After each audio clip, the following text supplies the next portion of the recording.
Blog Talk Radio.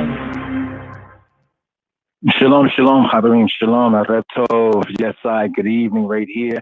Also, for ones and ones, respectively, season's greetings. It's a general season's greeting. But to the fam, this is after Hanukkah, Maccabee, lights, the fighting holidays, we're still resisting that assimilation to world flesh, satanic seclorum. But, for others, being gracious.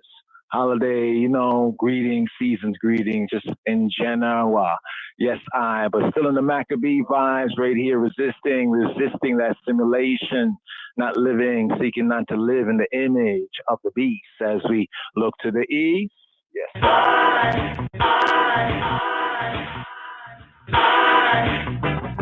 I'm going to testify.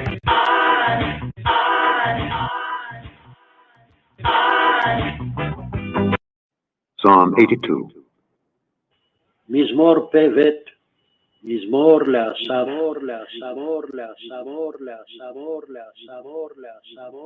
God standeth in the congregation of the mighty, the mighty, the mighty, the mighty, the mighty, the mighty. אלוהים ניצב בעדת אל. He judgeth among the gods, the gods, the gods, the gods, the gods, the gods. בקרב אלוהים ישפוט.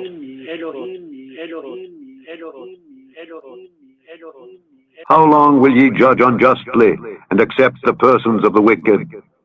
Selah. Defend the poor and fatherless. Do justice to the afflicted and needy.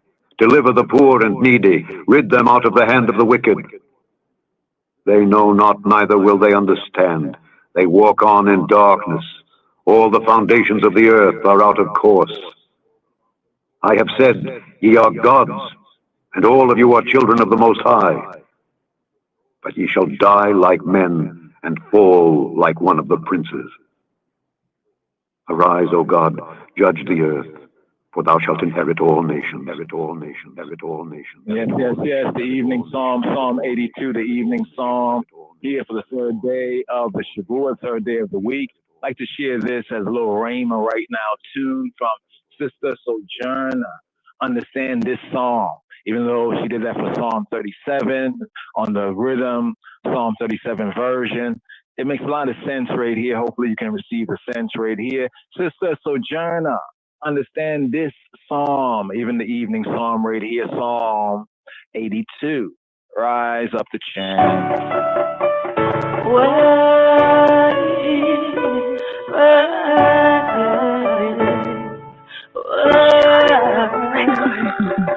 A long time me I try to understand why we people in the condition of poverty and slavery, based up, jacked up mentality. Blind eyes can't see, no, blind ears don't see. We find it in a Genesis, make me try back and try to understand it. A man named Abraham, Isaac and Jacob, him did have 12 sons with no children. 70 souls was all of them. Gone down in Egypt, they multiply. Word of the Most High would I never lie. After much time, remember them. Moses on this so he deliver them. There was only one problem, only one problem. Israel love them idolatry, them captivity, them poverty and idolatry. Why do the people perish? Do you understand it? The families I ask the Most High, cause we really want to understand why. Why do the people perish? Do you understand it?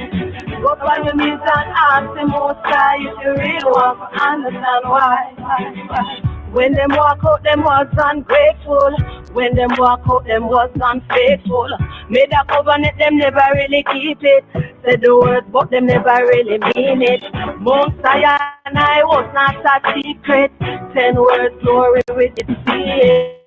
What's wrong with Israel? What's wrong with Israel? Why do the people perish? Do you understand it? The family I ask the Most High, cause we really want to understand why. Time to turn around.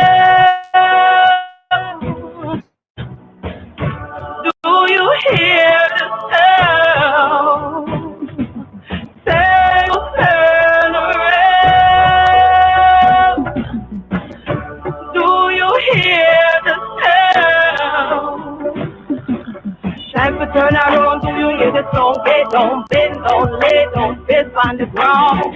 No time to play around, no time for games, can't mess around. We are the problem, we always discussing. Glory back on the creator. I know we are the ones to say bubble and a hater. Them coulda never touch your 19. Them coulda never touch the one who the most I appointed. And we fall from grace to turn the face. No attempt to turn back and win the race. Why do people perish? Do you want to say this? They come in if I ask the most high, cause we really want to understand why. Sean is so record. Who hath believed our report? Who hath believed our report? Who hath believed our report? And to the arm of the Lord revealed. Our report, our report, our report, our report, our report, our report, our report, and to whom is the arm of the Lord revealed? The Lord revealed, the report, the report, the report, the report. And to whom is the arm of the Lord? The arm of the Lord, the arm of the Lord, the arm of the Lord, the arm of the Lord, the arm of the Lord, the arm of the Lord. And our report, and our report, and our report, and our report, and our report, and our report, and our report, and our report, and our report, and our report, and our report, and our report, and our report, and our report, and our report, and our report, and our report, and our report, and our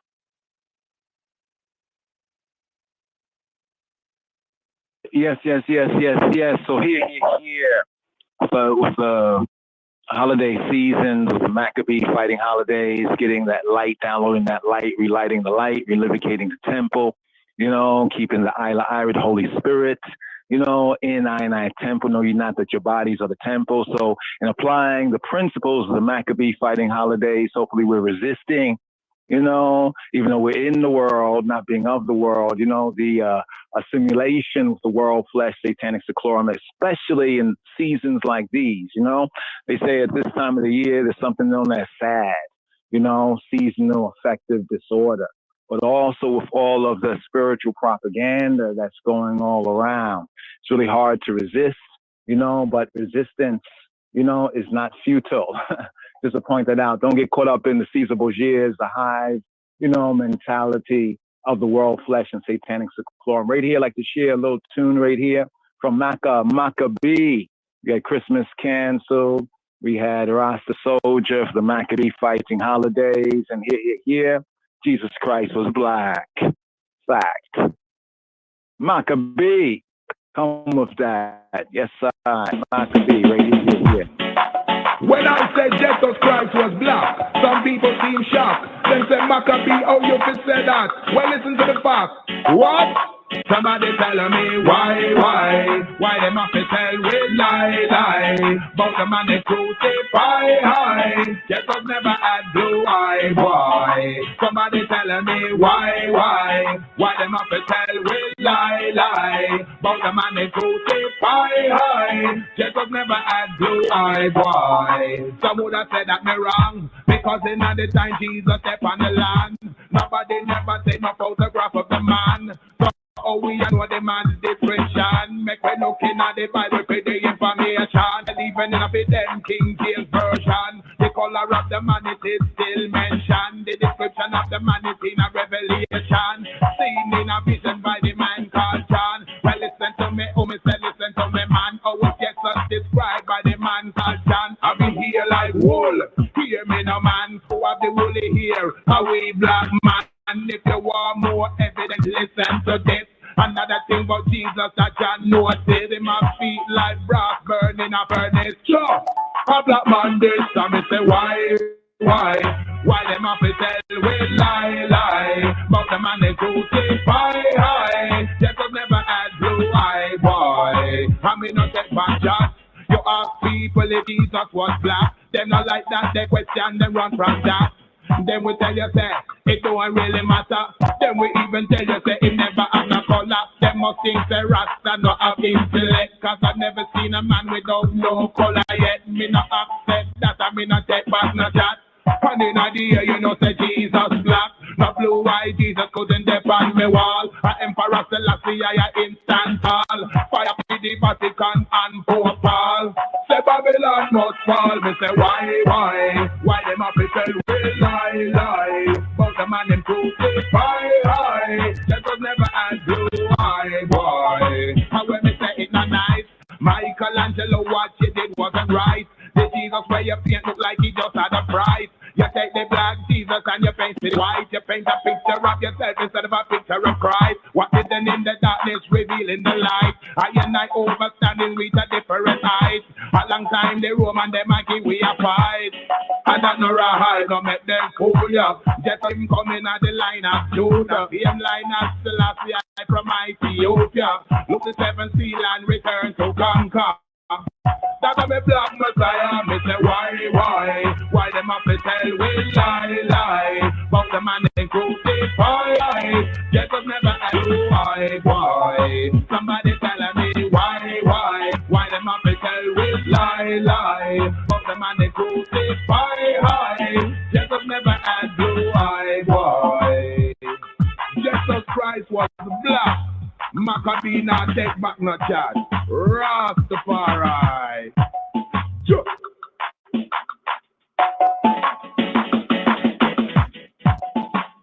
Maccabee, hammer them. Why they tell us lies? Because they're liars. So what we do during the Maccabee fighting holidays, Hanukkah, well, we spin them, dub why, spin them. Keep the fire burning, boy, yo, really into life. This is all.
Jaja gonna sing you round a miracle of light and sound.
So here, during these winter moons right here, according to the Ethiopic Book of Jubilees, Metaphic Kufale, we learned that during these winter moons became a time for the Hebrews to study.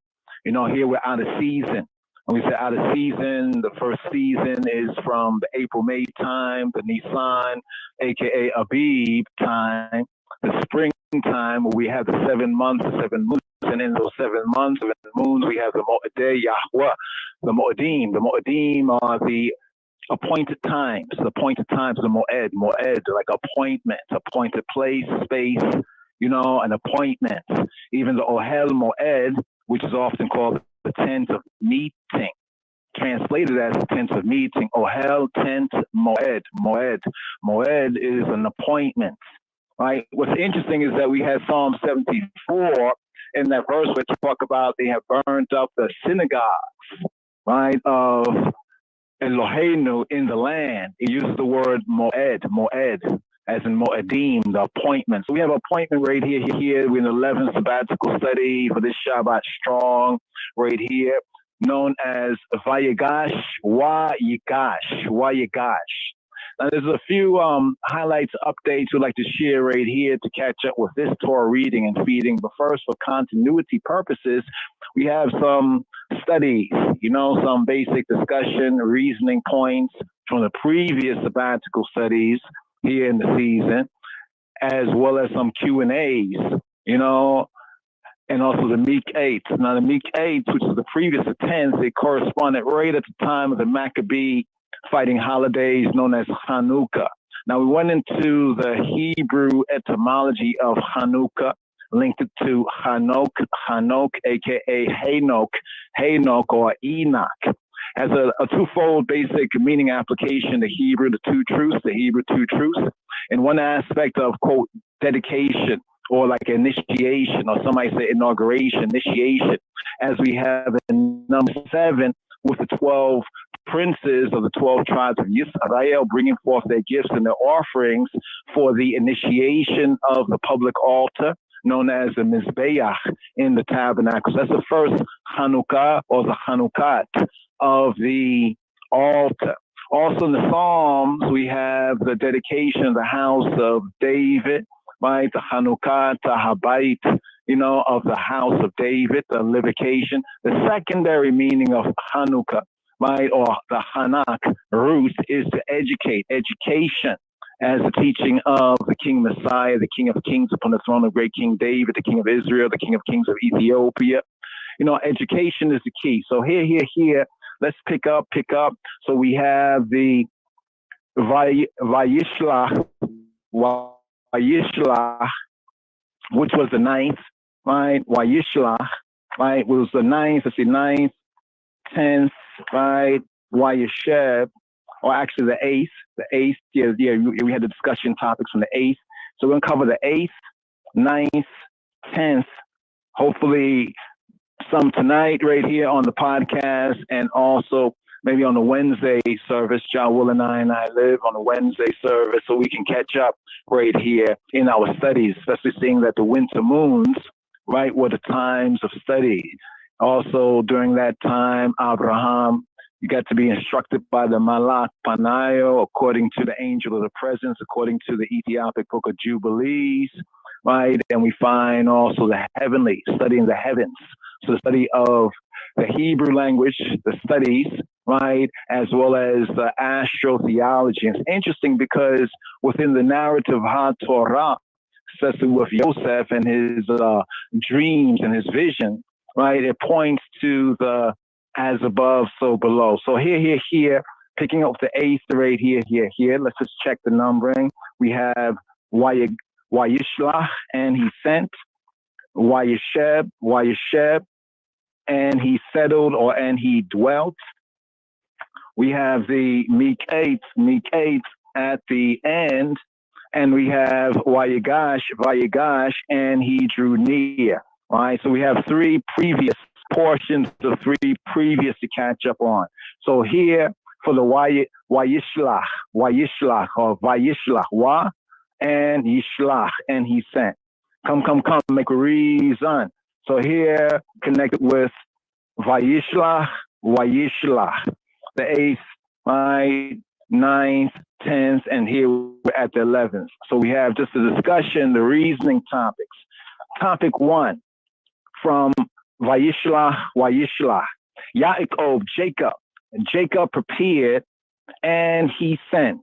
And he sent. Wa, and Yishlach, and he sent. So Yaakov, in the 8th sabbatical study, Shabbat Strong here in the season, he prepared, and Vayishlach, Vayishlach, modern Hebrew, Vayishlach, Vayishlach, and he sent gifts to Esau, in the hope and expectation that this might, quote, appease his anger. Note that the word appease, it comes from the verb in Hebrew, the kafar. Kafar. Now, it's an interesting kafar, and also in the English, there's the kafir boy with some racist overtones, a continent called Africa. But we have the Hebrew verb kafar.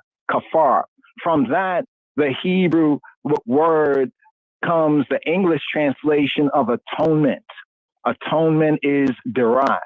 So we have the sense of a kafar, and we have the kippur sense of atonement, or in the Hebrew, the sense of covering, right? The direct sense in the Hebrew of covering. We also have the connection with that black tar, the black, right? That black tar, that pitch, right? The kofar. Also the sense of atonement. So there's a link with atonement and the black. It's almost like in business, they say, well, you're in the red, but you got to get back into the black, right? So the kafar, right? Kippur, the kofar. Now, does this imply, topic of reasoning from the 8th sabbatical study for Vayishlach, does this imply, right, that Yaakov, that Jacob needed to atone, or he thought he needed to kafar, he needed to kippur, he needed to atone for his sins, for his lack, for his missing the mark, his uncree against his brother? Genesis chapter 32, verses 13 to 20. First item right here, discussion topic from the previous sabbatical study, Vayishlach. Second item, what are we to make of the idea that Yaakov, that Jacob wrestled with, as translators translate, the angel of the Lord, with the Malach Yahweh, with the angel of Jehovah, the messenger of Jehovah? How can I and I make sense? Higioni, right? Make sense. Turgo, mestet, to give a interpretation. How can we make sense of this theophany? Theophany, theo, God in the Koine Greek, phani, right? To say phanos, appearance. This God appearance, this like close encounter, right? Right here of Yaakov, an 8th sabbatical study in Vayishlach. Topic of discussion, reasoning here, number 3 from the previous sabbatical study. Before the wrestling match ended, Jacob refused. He refused to let the Malach Yahweh, the messenger of he who be called in the translations, the angel of the Lord, to go until he received barakato, until he received his barakato. Now, do I and I think that this is somehow connected with baraka, the blessing that he, quote, stole, end quote, from his father? Ha-mala'ak, the angel. In the translation, in the Western Gentile Christianity, they say angel, but more correctly, the messenger, right? Ha-mala'ak, the messenger, renamed Yaakov, which can be brought out in the English as a grappler, heel holder, right? As Yisrael, one who sarita, one who contends with with the Almighty, with Hayel, one who contends with the Almighty power. How might the name Yisrael, Israel, imply that we sometimes need to contend? Does this name Yisrael mean, Chabarim, that we I might sometimes need to sarar, to contend with Hailahim, the Almighty Power. Bereshit, Genesis chapter 32, focus verses here, verses 27 to 28. Fourth item of discussion from RSS number 8, Vayishlach. After Yaakov, Jacob, Esau, and the two were apparently, it seems so, right? Apparently reconciled. Why did Jacob tell his brother? Why did he tell his brother that he would later join him in Seir, right? Seir.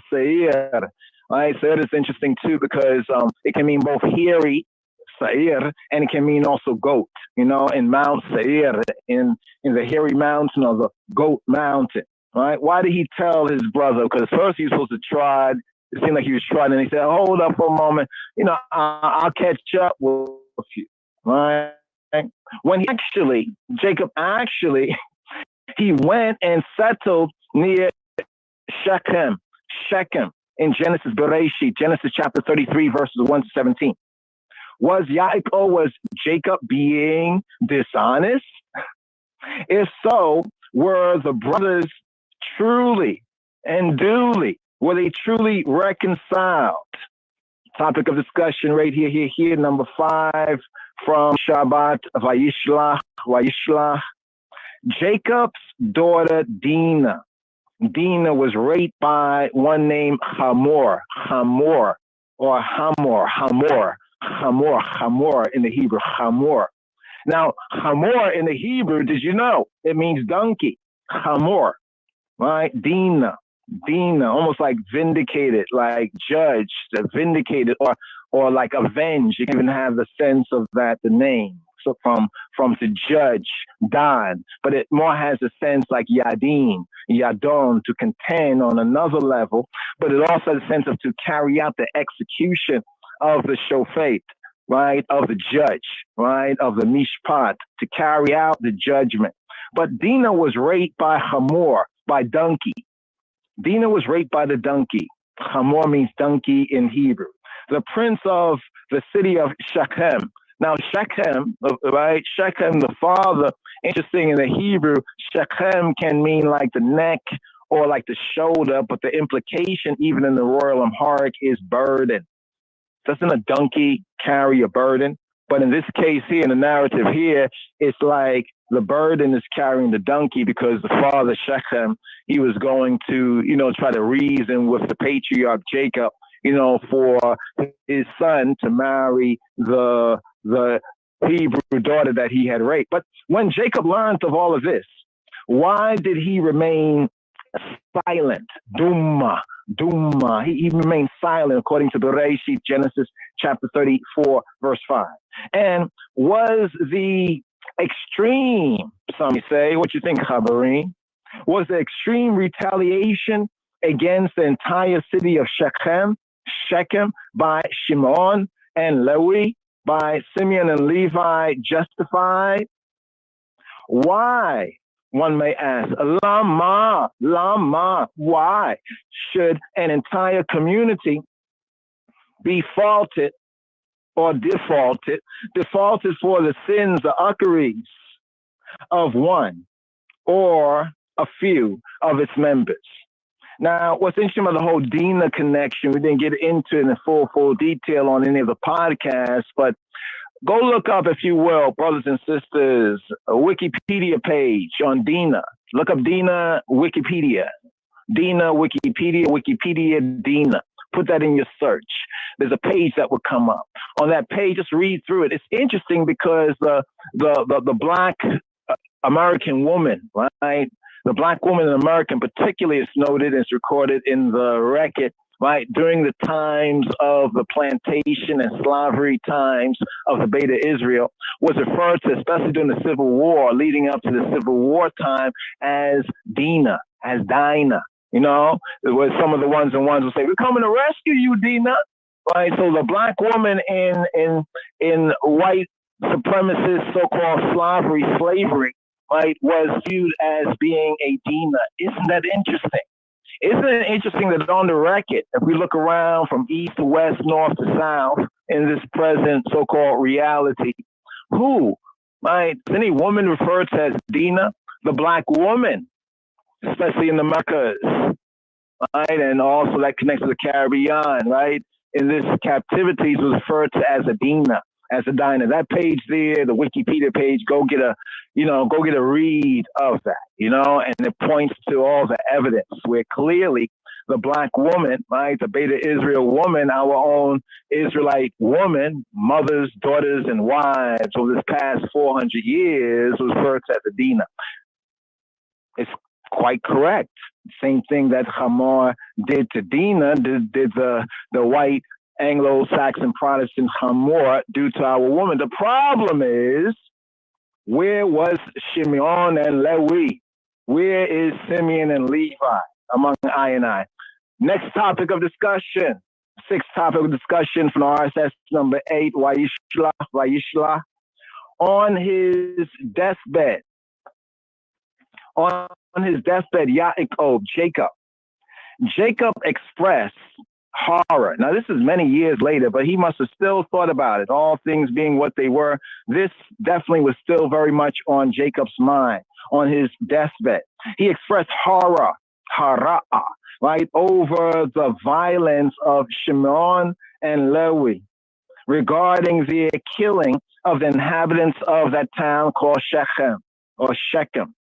And he prophesied that they, speaking of Shimon and Lewi, would be, quote, scattered throughout Yisrael, scattered throughout Yasharal, according to Genesis Bereshit, chapter 49, verses 5 to 7. However, on the other hand, Moshe Rabbeinu, Moses and Aaron, right, later they would come from Levi, and Ha-Lewim and the Levites became the honored Torah teachers of Yisrael. So, question, what happened to Yaakov's prophecy, Jacob's prophecy? Remember his prophecy, or his deathbed prophecy? Let not my soul, nafshi, don't let my soul come into their assembly, into the assembly of the brothers, Shimon and Lewi. Next item of discussion right here, 7. After the ordeal of the abduction of Dina, or some would say Dinah, Hailahim, the Almighty Power commanded Jacob.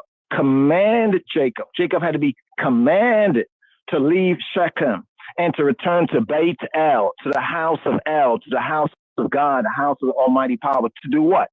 To fulfill the vow he had made earlier. Before leaving, however, Jacob commanded the members of his clan, of his family, to bury all their idols or their foreign gods, to bury all their idols / foreign gods. Now, why? Lama, right? Why? For what, so to say, right? Lama, for what? Or why would Yaakov, Jacob's camp, include the presence of these household gods, foreign gods, or idols? Moreover, one may ask the question, why didn't he destroy these idols, these foreign gods, but instead only bury them under a tree? Question mark. You think this is what they be finding sometime when they be saying, oh, the Israelites were Canaanites? Is this the reason why? I think about it for a moment. They be finding all this archaeology and they be saying, oh, the Israelites were really Canaanites and they were worshiping the Canaanite God, and they try to flip the script. All right. Genesis chapter 35, verses 1 to 5. Eighth item discussion, the eighth sabbatical study, Vayishlah, at Beit El, at Bethel, at the Beit, the house of El, the Almighty Hayel, power. Hailahim extended the oath of Abraham to Yaakov a second time. And renamed him even again at Bethel, right? Named him again Yisrael. in Bereshit, Genesis 35, verses 9 to 15.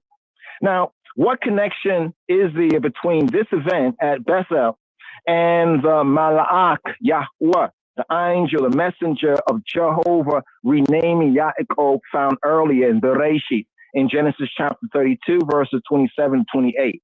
We can also even reason and infer, say, well, what's up, Jacob? You know, Abraham was named Abraham. He went forward as, hey, I'm Abraham. Right? Sarai was named, right, Sarah. She went on as Sarah. You know, we have other examples of renaming, but it just seems as though Jacob had to be reminded again at Bethel, right, where Elohim extended the oath, right, of Abraham, right, to Jacob a second time and again renamed him. Or is this a part of the Hebrew Trinity right here, right, where the Son, the Word, right, the messenger gave the message, and then we have the Father have to reaffirm that surely this is extended to you, right, and you are to be called Yisrael. So what's the connection right there? Ninth question here for Vayishlach. Well, not questions so much. There are questions here, but these are topics of discussion. Possible topics of discussion that one's reason on for himself, or we the twos and threes, you know, as we reason, right? Remember reason, fourth book of Maccabees, the logic, the reason. People say that, well, man is created in the image after likeness, and they are seeing 1/3 of the reality. Man is a trinity, spirit, soul, and body, right? So we look at it from the body and say, arm, leg, head supreme, right? You know? But what about on the psycho-spiritual level? Well, that image and that likeness, right, of Elohim, of the almighty power, is logic. It's logic, the ability to reason, right, and to articulate word, sound. This also is the psycho-spiritual aspect of the image. So yes, man, and we say man, generically male and female, he created them in the image and the likeness on the physical, the psycho level. But on the psycho-spiritual level, that image is that faculty, right, of reasoning, that faculty of logic, that ability, right, to articulate word, sound. Note that man can imitate the sound of every animal, but that every animal can imitate the sound of man. I mean, even the parrot comes close, but, you know, no spliff, no cigar, no chalice. Question number 9. The portion ends, right, the 8th sabbatical study, Vayishlach. It ends with the genealogy of Esau, otherwise known as Edom, whose descendants became an ongoing, on and on enemy of Jah people in Genesis chapter 36. Now, in certain Judaic traditions, right, from even the apocryphal time of the scripts, right, the apocryphal time, the missing portion, Judaic tradition sometimes links Esau/Edom, links Edom, Red Edom, with Red Rome, with the Roman Empire. In other words, it's already an ancient tradition, and you can trace it to the approximate period of the intertestamental times, apocryphal books leading into what's referred to as a New Testament scripture, where according to Judaic, and we're speaking about even we, the Black Jews tradition, sometimes have linked Edom, right, with Red Rome, right, or the Roman Empire. Yeah, the Romans like the red a lot too, right? And therefore, some would regard Hitler, right, or Hisler, right, as a child of Rome, for example. Indeed, some post-Holocaust theology has been often, expressed as a theology of protest, right? So there's a whole different kind of Judaic theology that has come in post-Holocaust because of those, you say, European Jews, right? And their articulation of I narrative. Now, why was Hitler given the power to murder, they would ask, so many of, the Jewish people? All right. Well, we ask the same thing. Why was the Anglo-Americans also given the power to do so, including the lives of over they say 1 million, right, Jewish children. Now, how many, right, of Jah people are Beta Israel in the Americas and the Caribbean? Now, why does Hailahim? People would ask. They ask that concerning their story, and we ask that, right, or may ask that concerning these elements of the scriptural biblical prophecy. Why does Jah, why does Yahweh, Eloheinu HaKadosh, Baruch Hashem, allow the wicked, the ratchet, to have power in this world? This is a question many ask. Many of the atheists probably also ask that same question. Maybe that drove one to so-called atheism. Why would a good God allow the wicked to have power in this world? You know, it says in Isaiah, Yeshaya, that he creates evil, our power. And then it says in the Psalm that evil shall slay the wicked.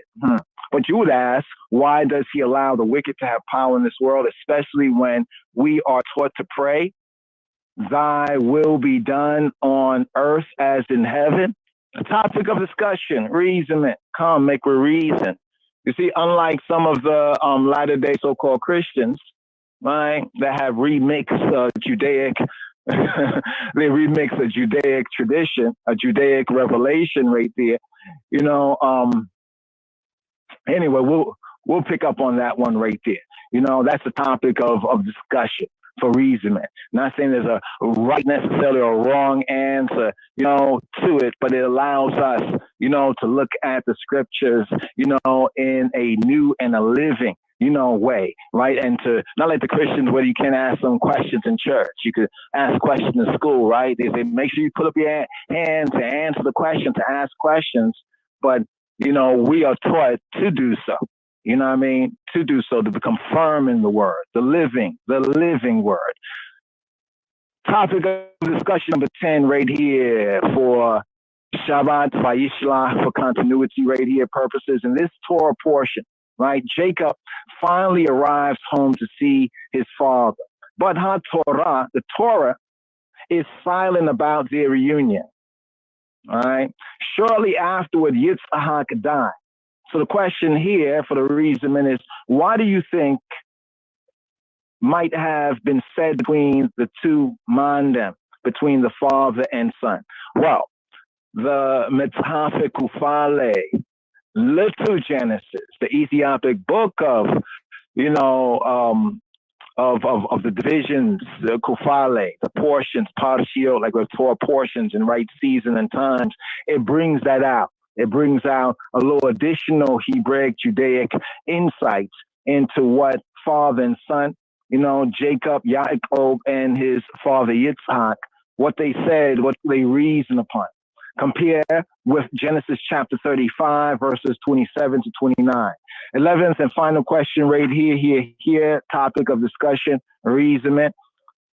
Various scriptures, right, in the Hebrew Bible especially, seem to suggest that Rachel, that Rachel, is a symbolic mother of Jah people, of the Israelite people, right?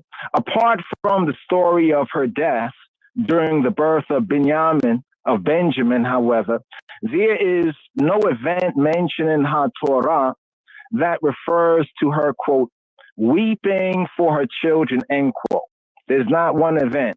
And therefore, it may be supposed that Jeremiah, who wished that he and his mother had perished on the day of his birth. We have Jeremiah chapter 20, verses 14 to 15. Jeremiah chapter 20, verses 14 to 15. He invokes Jeremiah, the prophet Jeremiah invokes Rachel's memory as the consummate mother of Yisrael, the consummate mother of Israel, who would share in the sorrow and the suffering of her descendants. That Rachel, is a symbol of the Bnei Yisrael, the children of Israel, is further supported in Amos chapter 5, verse 15. Amos chapter 5, verse 15. When the entire nation of Yisrael, of Israel, is called after the name of her firstborn son. And who was her firstborn son? Yosef, Yawasaf, Yosef, Ayusef, Yosef. So we have Joseph being used in the prophets, right, to refer to the 10 tribes. And also his son Ephraim, right, used as a reference. So sometimes you read in the prophets, you might come across Joseph or even Ephraim. This is like a byword Hebraically to refer to the 10 northern tribes. You know, the 10 northern tribes of Yisrael. So right here, brothers and sisters, continuity right here, just to continue. Are ye not as children of the Ethiopians unto me, O children of Israel, O children of Israel, O children of Israel? Are ye not as children of the Ethiopians? Are ye not as children of the children of the Ethiop? Are ye not as children of the Ethiopians unto me, O children of Israel, saith the Lord? So here you pick up with what, the ninth. Now we actually had options to read the synopsis from the ninth, the Vayeshev, and he settled, and he dwelt, literally, and he sat up, he seat up. Vayeshev, as I and Rastafari would say, like seat up. So this is a sense Hebraically. You know, reading the Hebrew, it really matches a lot of our, you know, black people's languages, patois in some ways, looking at the Hebrew, how the Hebrew comes out, or even some Vionite people, you know, from the South, Geechee Gullah people, you know, how we, you know, they say, what they call it, Ebonics, no, it's Hebronics right here. And he settled, and he sat up, Vayeshev. So we read the synopsis, but we didn't go through the Q&As. Just to catch up. These will be very, very important as we're moving forward, because things will come up that from a Hebrew perspective, doing due diligence makes a lot of sense, because we can then, you know, connect, you know, the dots, Hebraically, proverbially. Many people like to go into one verse over here and argue one verse over here and what they think it means, you know, and what they heard say against the next verse over there. But we're taught to do due diligence. So here, for Vayeshev, right? Vayeshev. Because we didn't go through that. Let's go through these questions and answers right here, so we can catch up, right? And especially here during the winter moons, it's time for I for study. You know, time for study.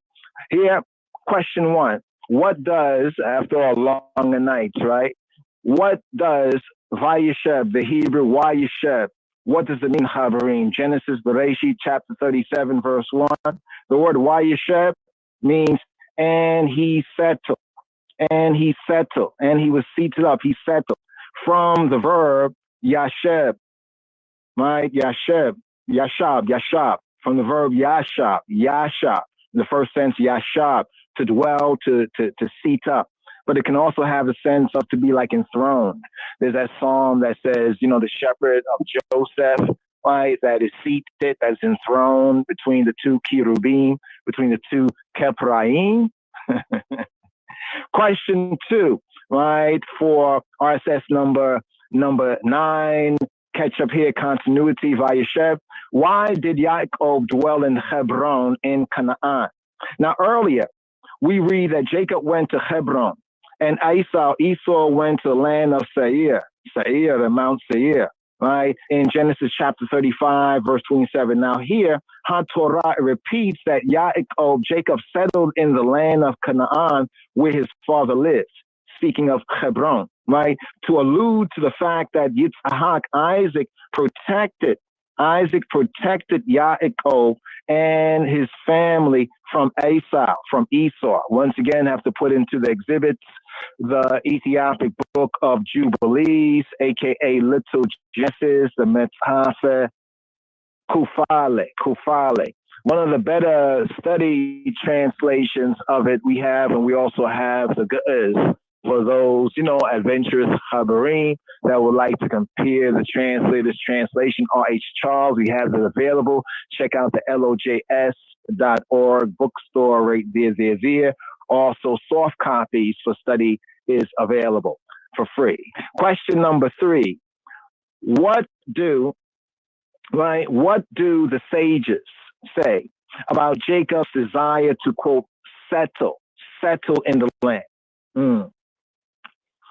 Well, he was doing a lot of moving. That's what we play, the Rain tune. Lord, got to keep on moving. He had to move first he had to make those moves from his brother wanting to kill him. Then when he escaped after 20-something years from Laban, he was just moving. And then from the town Shechem and the Canaanites.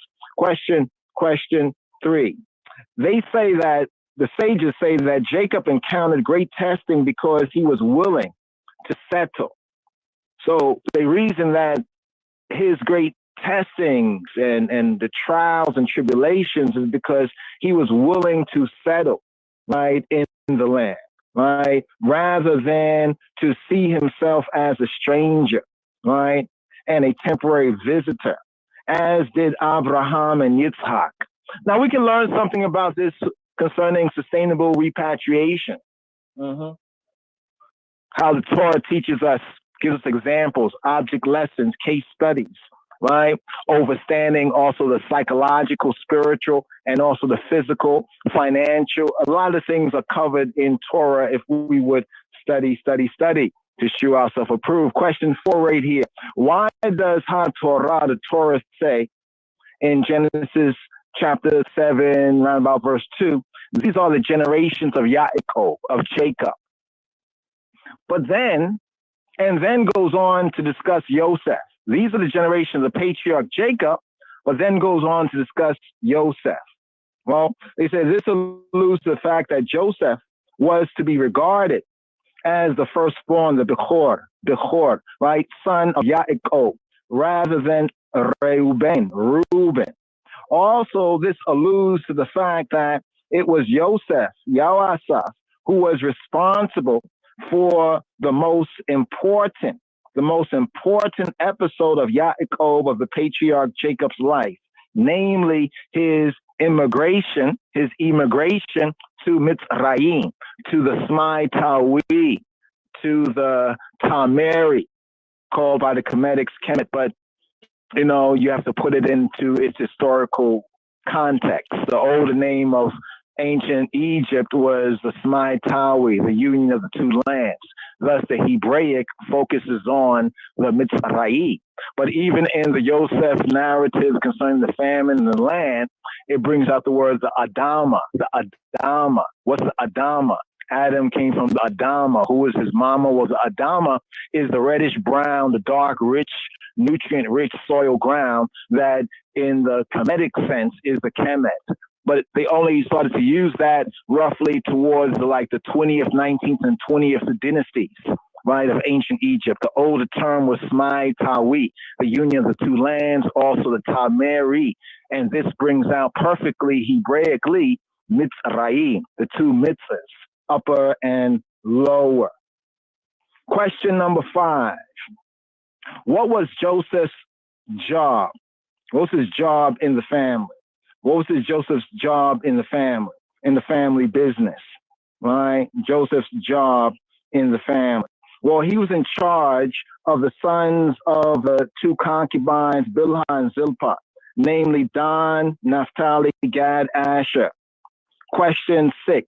Now, I know some of you are familiar with these questions, but it's good. They said education is also redundancy is good because you might hear something a little different. Go check it out and learn something. Question 6. How old was Joseph when he went out to check on his brothers? Scripts say that he was 17 years old. How does the Torah, question 7, how does the Torah describe Joseph's report of his brothers to his father? Well, it was a bad report. Joseph's report is called a diba ra'ah, right? This has the overtones Hebraically of what we call the lashon hara. Lashon is tongue, ha is the definite article, ra'ah is evil, hara, the evil, the tongue of evil, the evil tongue, which is brought out as defamation. Now, according to a teaching in the Midrash, Joseph told Jacob that the sons of Leah were eating unclean meat and flirting with the local, Canaanite and local daughters, and moreover that they were mocking the sons of the concubines, right, the other two women that became mothers of Yisrael, calling them something of the effect of sons of slaves or like secondary sons.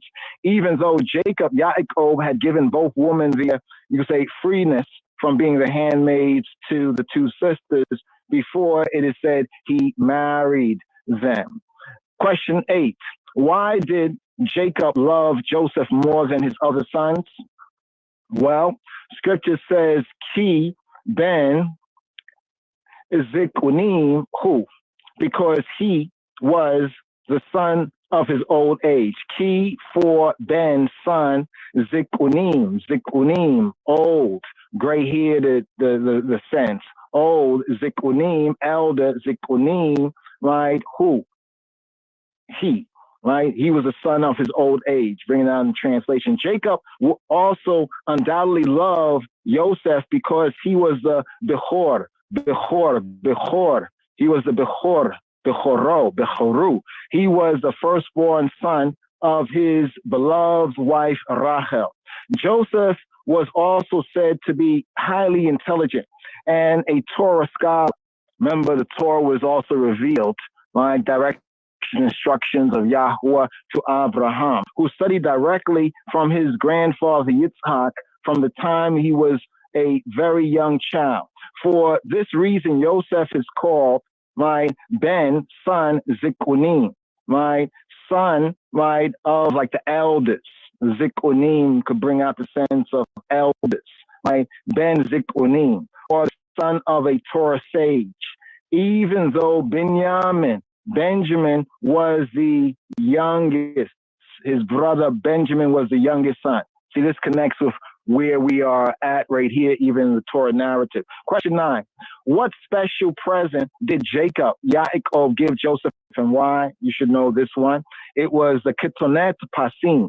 In the Hebrew, Ketonet Pasim, or an highly ornamented family. This long, like a shimla, a long, colorful coat was made of silk and woven with beautiful patterns and figures, sacred geometric figures. Question number 10. Why did the brothers hate Yosef, Yawasaf, in Genesis 37:4? Well, when they understood that when they got to understand that Yaakov, their father, the patriarch, loved Joseph more than his other sons, right? The brothers became jealous and they hated him out of envy. Now, the sages also say that by describing him as a lad, he's described as a lad, like a young man, Na'ar, right? The Torah implies that Joseph was a bit vain about his appearance and perhaps a bit arrogant. young men, right? Young men will be young men, don't you know? Question 11. List some of the ways that Joseph resembled his father, Jacob. Yeah, we did go over these questions a little earlier, but there's more questions for continuity. Question 11. List some of the ways that Joseph resembled his father, Yaakov, his father, Jacob. Well, both of them, right? Joseph and his father, Jacob, both had a mother who was initially barren.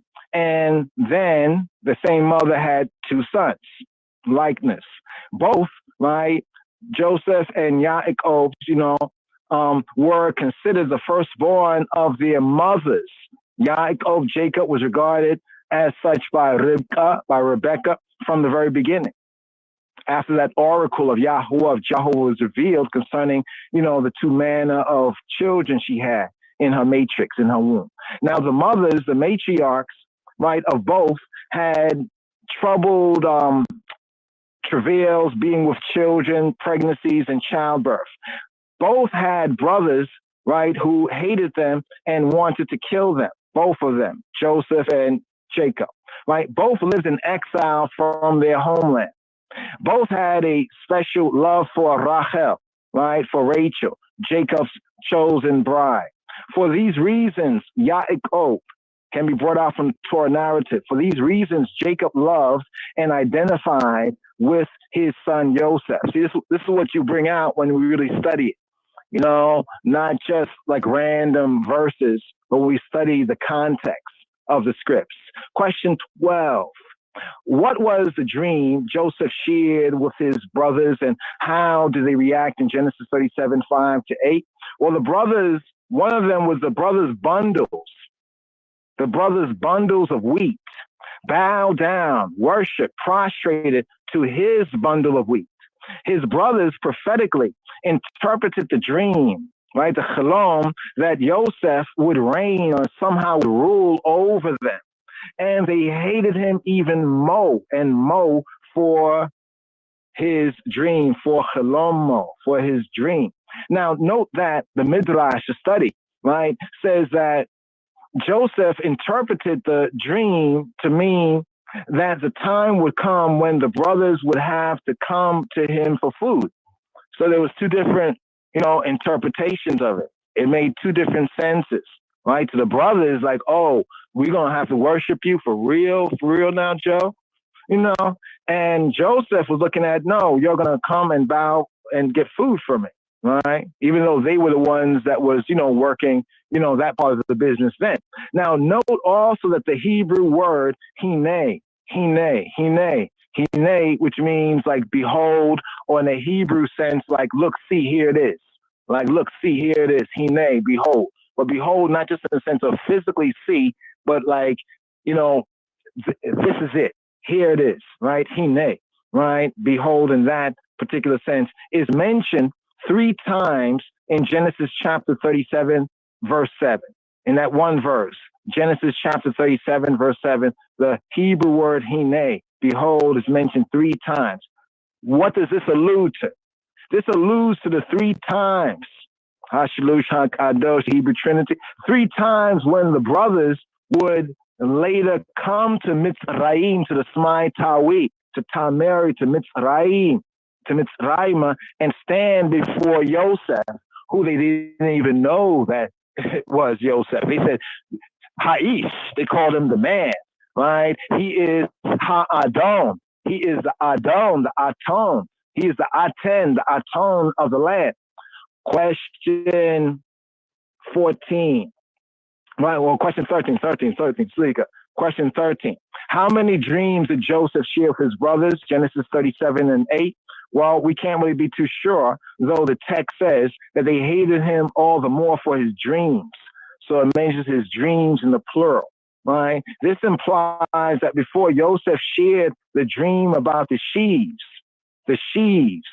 he had shared some other dreams with his brothers. Question 14. What other dream did Joseph share with his brothers, and what was the reaction of the father?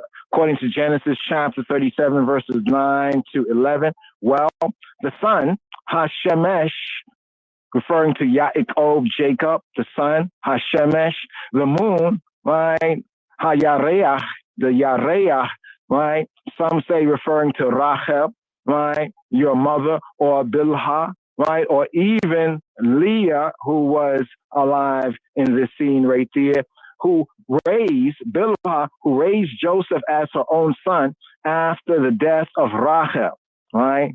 So it doesn't really directly state who the mother was, but, the moon. But Jacob clearly interprets that the Hebrew astrotheology of the sun and the moon in terms of the patriarch sun and the matriarch, the moon, and the 11 stars, which are now the other brothers, including Benjamin, right? They all would bow down, right? And the Hebrew sense of the word is bow down or prostrate or worship, right?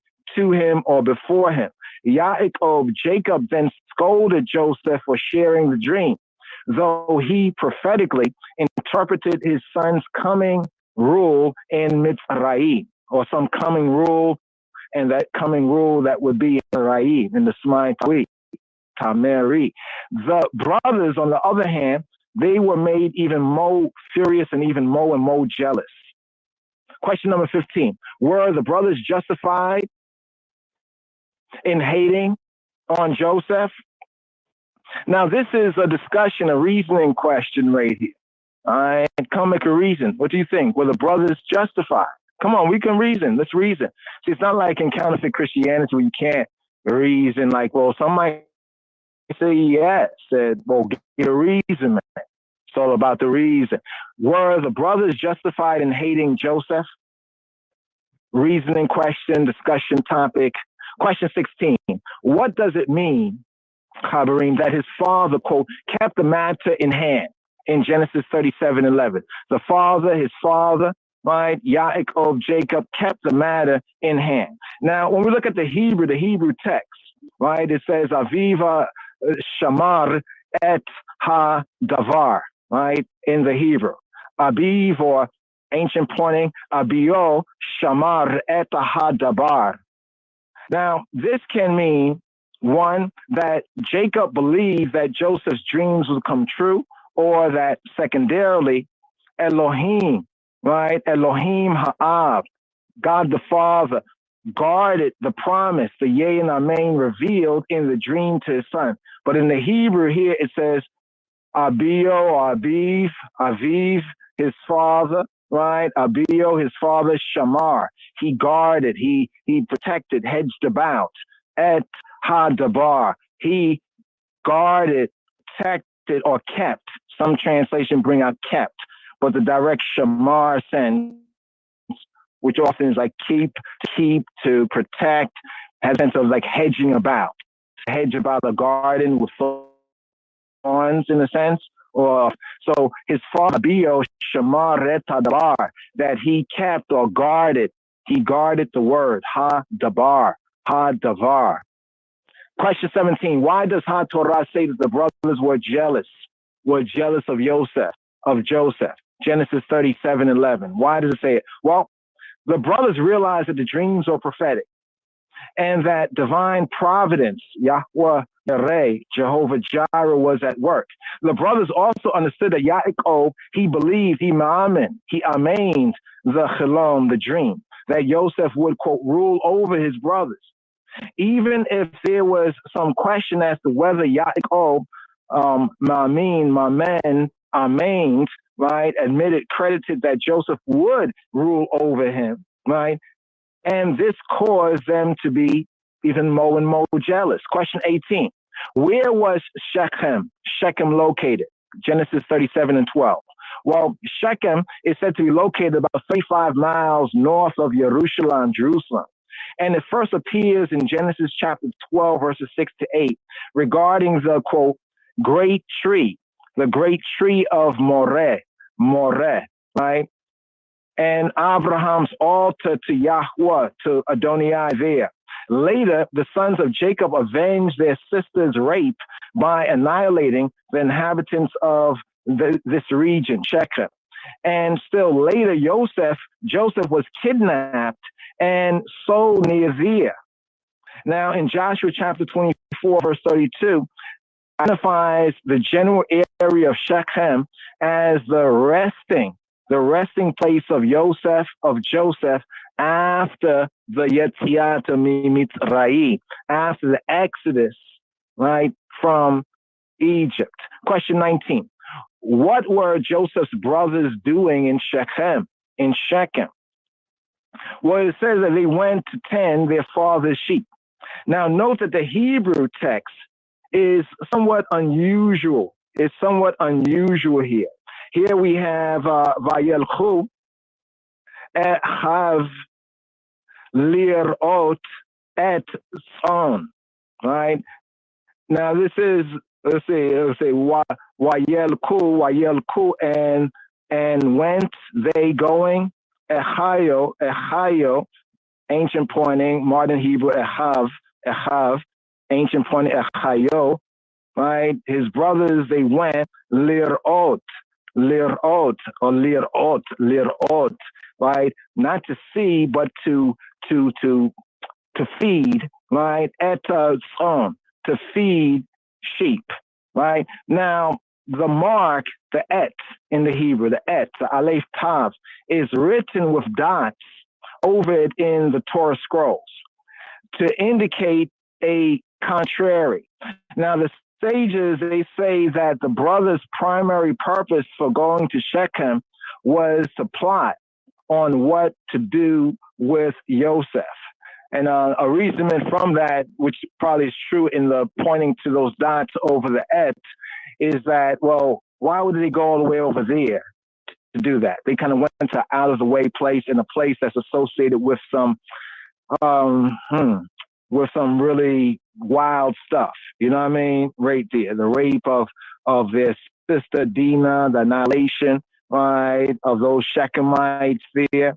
Later, Joseph now being kidnapped at that very same spot, and the other brothers had a hand in that other violence, you know what I mean, as well.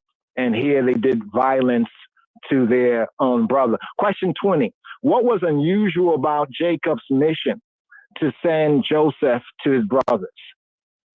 Well, both Joseph and his father understood the brothers hated him. Yet Joseph was willing, right, to Elohim, and Jacob was willing to send his beloved son. Joseph, quote, the scripture says, Joseph set his face like a flint,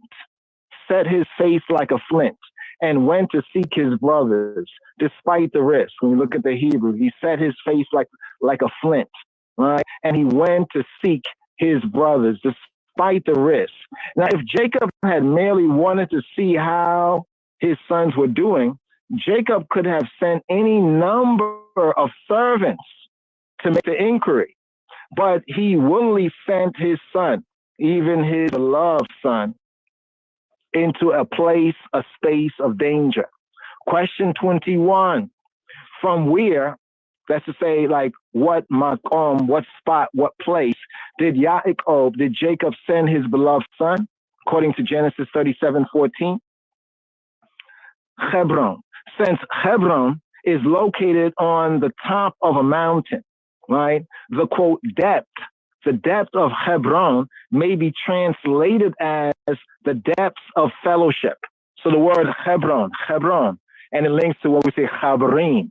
Like the Chabrim properly should be in Hebron, a place of fellowship, the comrades, you know what I mean? The associates, the fellows. So Hebron in the Hebrew means fellowship, Hebron, right? Jacob sent out his beloved son, quote, from the depth of fellowship, of their fellowship, to search for his missing sons, to search for his missing children. Question 22. Who was the man, Haish? Who was this certain man that found Joseph wandering in the fields in Genesis 37:15? Now, some say that this was a malak, an angel, who had disguised himself in order to help Joseph meet his destiny, right? Others even say in the Hebrew Trinity that it was the Holy Spirit or the Holy Spirit guiding a man to be a messenger to direct Joseph to meet his destiny. Question 23. What did this man say to Joseph in Genesis 37, verses 16 to 17? Now, the man, messenger, or even angel, first asked Joseph what he saw.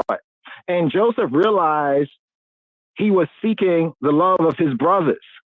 The man then warned him that his brothers had, quote, moved on, hinting that they were seeking to kill him. They're not in their usual spot, right? And the reference to Dotan, right, was perhaps code.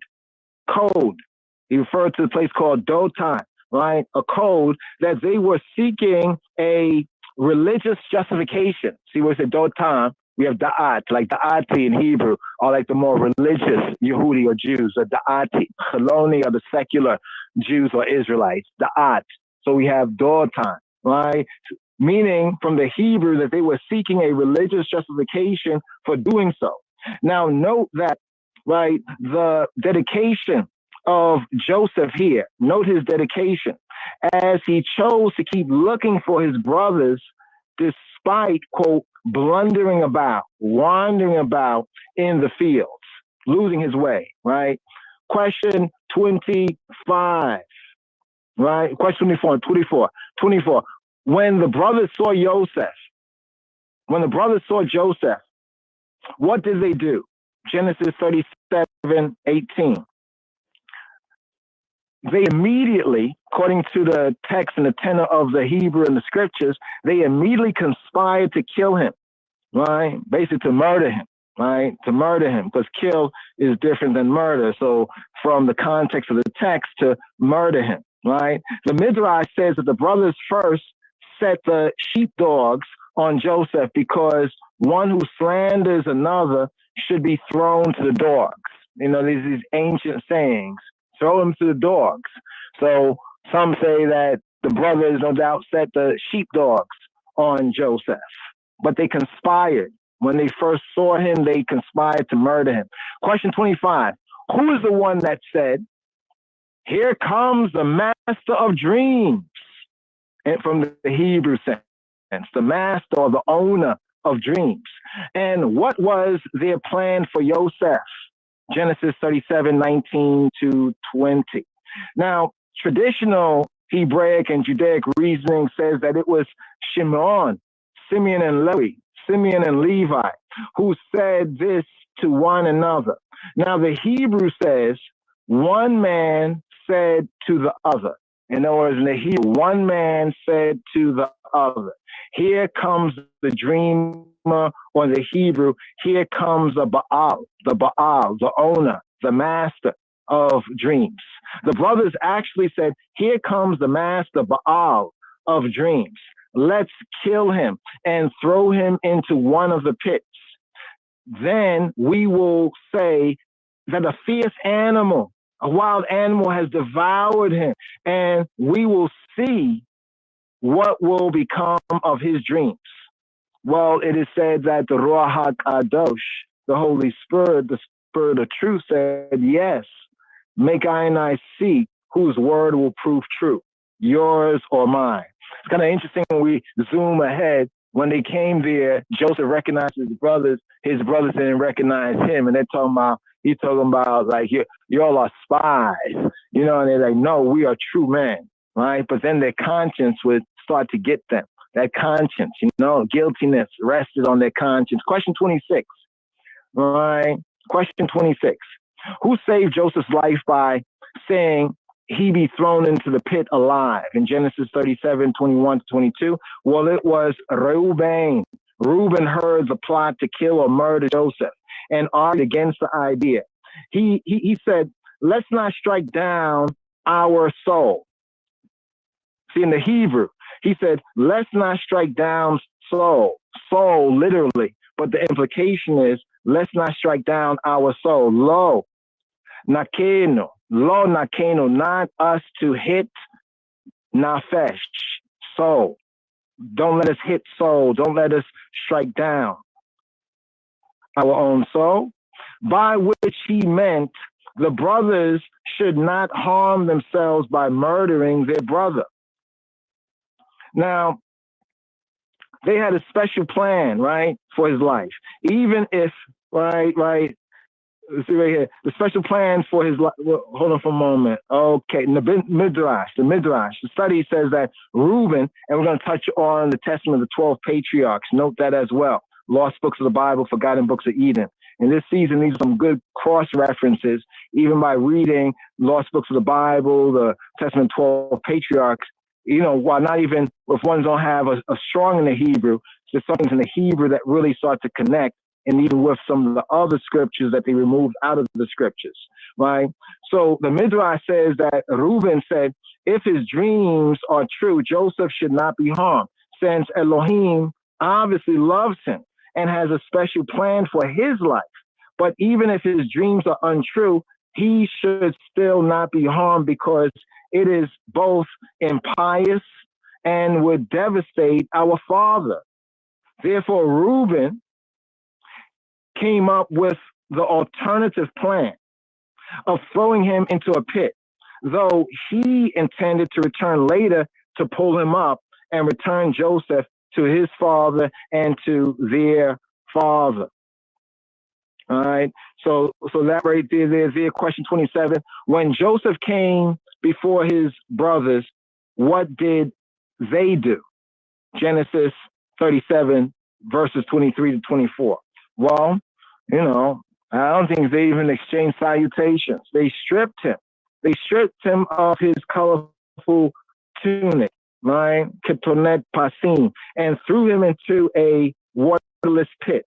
Joseph was thrown naked into an empty pit.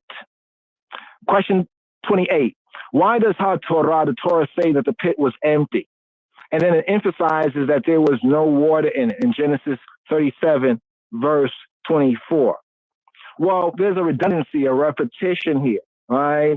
This is meant to say that while there was no water in the pit, there were other things in the pit. For example, snakes, scorpions, spiders, possibly other deadly creatures. Elohim, the Almighty Power, protected Joseph as he did Daniel, Daniel in the lion's den. Question 29. What did the brothers do after they threw Joseph into the pit? And this is the wild part, you know, see the Torah, the truth of the Torah, testimony. They sat down. See, Torah deals with reality. You know, ones-to-ones, these things really do happen, right? This is what shows Scripture's reality. They sat down. I know you might not do that. I might not do that. But they sat down, right? And they broke bread together. The breaking of bread, which is prophetic. This is prophetic, right? Of the baraka, of the blessing of bread that Joseph would give later. Because remember, even the scriptures say that they had to go where? They had to go down into Egypt. Egypt is a depression, geographically speaking, right? They had to go down into Egypt. So they threw Joseph down into a pit, right? A pit that really had no water, because even ancient Egypt gets its water right from Ethiopia and the ancient African and Hebrew countries of the mountains of the moon. You know, true. Question 30 here. A couple more questions right here. Hopefully we'll pick up on Meek 8 a little later, but let's just fulfill this right here from Vayeshev. Question 30. Who came up with the idea to sell Joseph into bondage, that one's referred to slavery? In Genesis chapter 37, verse 25 to 27, it was Yehuda. It was Judah, right? Some say from which comes Jews, right? But Yehuda came up with the idea to sell his brother. Once he saw the Ishmaelite caravan approaching, notice that the Ishmaelites, they were carrying, what were they carrying? They were carrying precious spices, which is a betoken, like a kind of sign that Elohim's Ruach, Elohim's Almighty Spirit, would accompany Joseph to Mitzrayim. So in the scripts, you know, the spices is a link with the Holy Spirit according to the Hebrew sense of commodities. Question 31. To whom was Joseph sold, and for how much? Joseph was sold to the Ishmaelites for 20 shekels of silver. This was about, remember, it was weight. They didn't really have coins in that sense, but they had different size of, like, you know, silver, you know, blocks, you know, like different size, weights. This was about 7.5 ounces, it is said, enough to buy each of the brothers a pair of shoes. I want you to keep that in mind. They sold Joseph for 20 shekels of silver, about 7.5 ounces. Right, in the time, roughly enough to buy each of the brothers a pair of kicks, a pair of shoes, or maybe those new Jordans, reach the river Jordan and you. The Ishmaelites later sold him to the Midianites, right, who in turn sold him to Potiphar, right, in Mitzrayim. This is according to Genesis chapter 37, verse 27 and verse 36. Refer to Amos chapter 2, verse 6. In Amos, the prophet Amos chapter 2, verse 6, famous Amos chapter 2, verse 6, regarding the prophetic overtones of this act of theirs. All right. Question 32. What did Reuben do after he discovered that Joseph was no longer in the pit and that his brothers had sold him to the Ishmaelites in Genesis 37 verses 29 to 30. Reuben ripped his clothes. He rent his garments. He tore his clothes in grief. He was distraught, obviously. And he said, the lad, Amen, is not there. And where will I go? Now, note that in the Beit Midrash, in the house to study, the Hebrew Judaic house to study, the Midrash states that part of the reason that Reuben wanted to rescue Joseph was because Joseph's dreams included him as one of the 11 stars. And the loss of Joseph, would then mean that the dreams would be disregarded by the family, and Reuben would lose his status, his standing as one of the brothers. Question 33. What happened to Joseph's special tunic? That special tunics, that coat of many colors, Genesis 37, verses 31 to 33. What happened? What happened? Well, the brothers, they tore the tunic in many pieces. Probably were still angry and envious and jealous and hated on him. And they pierced it with their spears and their swords. All right. What they call it, like substitutional. Right. They then dipped it into the blood of a goat. And they sent it. They didn't bring it, but they sent it to Yaakov, to Jacob, so that he would be deceived into thinking that Joseph was dead. Now, according to the Midrash study, the brothers cast lots to decide who should present the tunic to Yaakov. And it is said that the lot, right, they rolled the dice, so to speak, and that lot, it fell on Yehuda. It fell on Judah. All right. Question 34. What did Jacob infer? What did he assume from this bloody tunic, this bloody coat of many colors? Genesis 37, verses 33 to 35. Well, it's obvious that he assumed that a wild animal had killed his son. Jacob then he rent his clothes. He put sackcloth on his loins, and he mourned for his son, scripts say, many days. Now, according to tradition, Jacob actually mourned, some say, for 22 years, since Joseph was 17 years old when he was sold, and was 30 years old when he stood before Paro, the great house in Mitzrayim, in Genesis 41:46. This is 13 years. Now add the 7 years of abundance in Mitzrayim. This gives 20 years. Now add the 2 years before Jacob immigrated to Mitzrayim, to Egypt.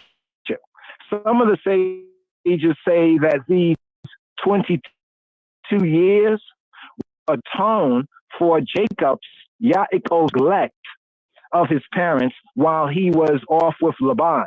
Now, according to certain teachings, the phrase, thus his father wept for him, right? Thus his father wept for him in Genesis 37:35. Some others say that this refers to Isaac, who mourned for the loss of Joseph, but who prophetically knew that he was still alive. A couple more questions right here. Still have today's daily psalm, but continuity is good just to become familiar with this, because other things come up in the later Torah portions that might not be so easy to understand because there's some things we missed in the earlier Torah portion. Question 35. Why did Jacob, refuse to be comforted, refuse to be consoled? Well, this is also a topic of reasonment. Come, make a reason. A discussion question here. Didn't Jacob believe, amen, in the immortality, right, of the nefesh, the soul, or of the techiyah, the resurrection, the tinsai? Some have said that the lack of consolation was meant to be a sign that Joseph was in fact still alive. So some, in reasoning on this, say, well, that lack of him being comforted was actually a testimony that, and a sign that Joseph was in fact still alive. Others might have said that Jacob must have blamed himself for the death of his son, since he sent him on a very dangerous mission in the first place. Question 36. Who were Jacob's daughters in Genesis chapter 37, verse 35? All right. Now, Judaic tradition, it states that many of Jacob's sons, right, had twin sisters.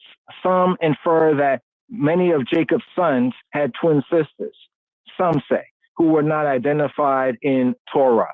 The daughter that we know of course, is Dinah. Question 37. Who sold Joseph to Potiphar in Mitzrayim in Genesis 37:36? The Midianites. The Midianites.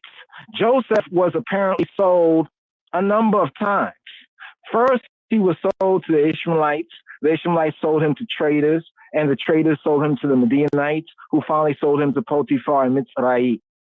The Midrash says that Elohim told the brothers, you sold your brother as a bondman, a bondservant, or a slave, if you please. By your loves, the times will come when your descendants will all say, we were bondmen to Paro in Mitzrayim. We were bondmen to the great house in Mitzrayim in Egypt. Question 38. How far away is Mitzrayim, Egypt, from the land of Canaan? It is said that Mitzrayim and Canaan, the distance is a 10 days journey. A 10 days journey of roughly 250 miles. 250 miles, 10 days journey. Why didn't Joseph attempt to send a message back home? Some might ask. Caravans made this journey all the time. Joseph was very, very resourceful. Some say that Joseph heard the brothers swear, right, the quote, dread oath, not to tell Yaakov, Jacob, what happened to Joseph. And Joseph considered also himself to be bound by this oath of the brothers. Question 39. What happened to Judah, right, to Yehuda about this time in Genesis chapter 38, verse 1? We call this Judah, right? Black American, blame it on the alcohol. Some say he became an alcoholic. Well, according to the testament of the 12 patriarchs, alcohol came into the mix. Maybe it's that guilty consciousness, right? Judah, basically, he moved away from his brothers in the land of Canaan. Perhaps some say because he could not stand seeing his father grieving and his brothers blaming him for the scheme to sell Joseph to the Ishmaelites. Question 40. What was the name of Judah's wife? Genesis 38:2. Well, we don't know, though she was the daughter of a Canaanite named Shua. In the testament of the 12 patriarchs, she's called, I think, Bat Shua, right? The daughter of Shua, right? She was the daughter of a Canaanite named Shua, right? According to some of the Rabbanim, the rabbis, Shua was not a Canaanite. Since the patriarchs all were opposed, it is said, to Canaanite marriages. Rather, the word, some say Canaanite here, should be understood to mean merchant or trader, which is another sense of the word Canaanite, or merchant or trader, or even in the Rastafari sense, old pirate. Yes, they rob I. Question 41. What were the Shemot, the names of Judah's three sons in Genesis 38, verses 3-5? We have heir. Now, heir can mean protector, heir. The first one, we have Onan. Onan in the Hebrew means vigorous, right? Vigorous, the second son. And Shelah, petition. Shelah, a petition, or Shelah, an ask or petition. This was the third son. So the three sons, Er, Onan, Shelah, Er, protector, Onan, vigorous, Shelah, an ask or a petition. Question 42. Who was Tamar in Genesis 38:6? Tamar. In the Hebrew, the name Tamar, it means a palm tree. Tamar in the Hebrew means a palm tree. She was Yehuda, Judah's daughter-in-law, whom he married to his firstborn son, Er. According to some of the Rebbanim, the rabbis and scholars of Torah, Tamar was actually, some say, an Israelite, though we say this is dubious. Tamar is significant because her union with Yehuda, Judah, resulted in the birth of Perez, right? A descendant of Dawid HaMelech, of David the king, and of Yeshua Robenu, of Yeshua HaNotzi, of Jesus of Nazareth. Question 43. Why was put to death by Yahweh, by Jehovah, according to Genesis 38:7? Well, according to one rabbi, Rashi, well, he says his sin, right? His sin, speaking of in emitting semen in vain as a means of keeping Ishto, his wife, from getting with child or pregnant in an attempt to preserve her beauty. That's just one reason on it. Or we can say his waist, right? His waist, even though he understood he didn't do his duty. Question 44. What is, quote, Levirate marriage, end quote? In the Hebrew, this is known as Yibum,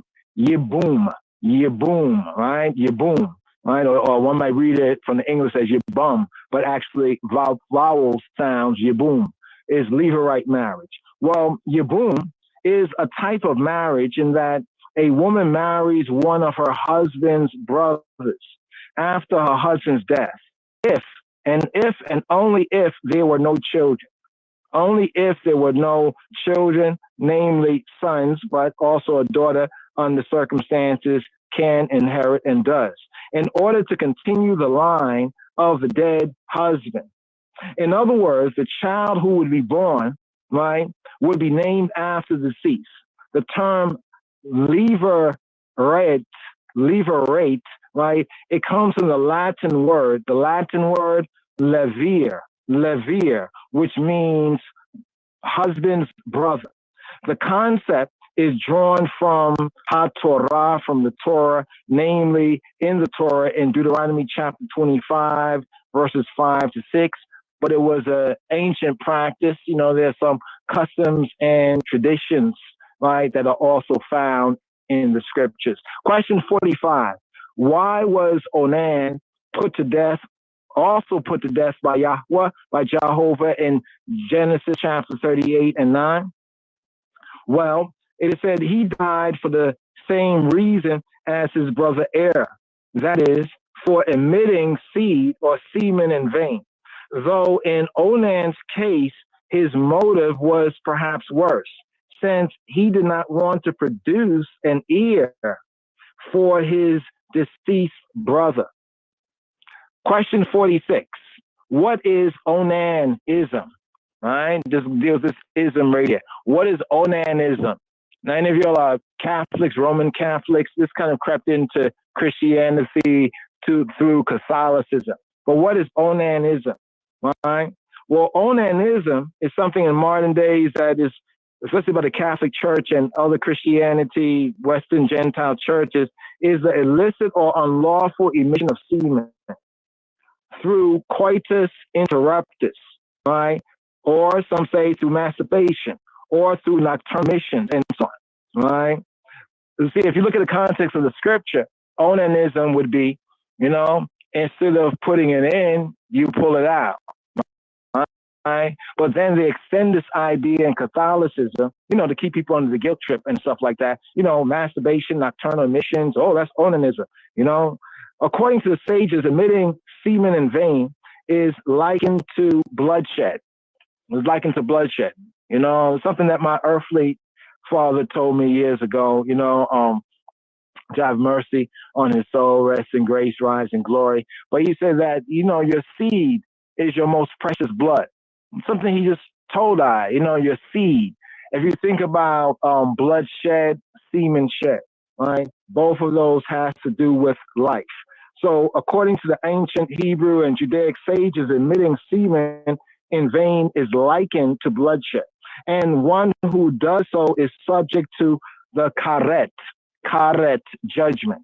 Karet is a Hebrew word that means cut, like to be cut off, the cut off judgment, and has no portion, it is said, in the Olam Haba. Right? Now, masturbation in particular has been thought to defile the body, and the issuance is considered tuma or tuma, uncleanness.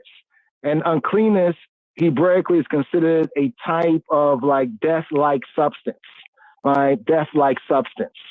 So now, we're not saying that these things are, if you've done that or so forth and so on necessarily, but just some of the principles and what these principles are based on. You know what I mean? And especially in the case of Onan and right? Well, first of all, seems to only wanted to have like maybe just sex for the fun of it, right? And Onan also wanted to have sex, but definitely did not want, to give seed, and therefore that sort of waste is what is meant by their deaths by Yahweh. But to explain Onanism, that's something that really comes out of Catholicism and some other branches. The direct context is doing one's duty, right? Don't waste. Question 47. What is karet? Karet judgment.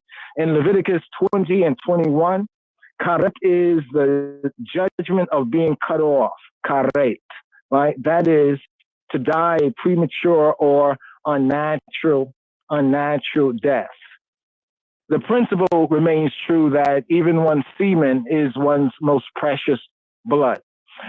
Question 48. Use it responsibly. Question 48. Why did Judah postpone Tamar's marriage to Shelah in Genesis 30:11?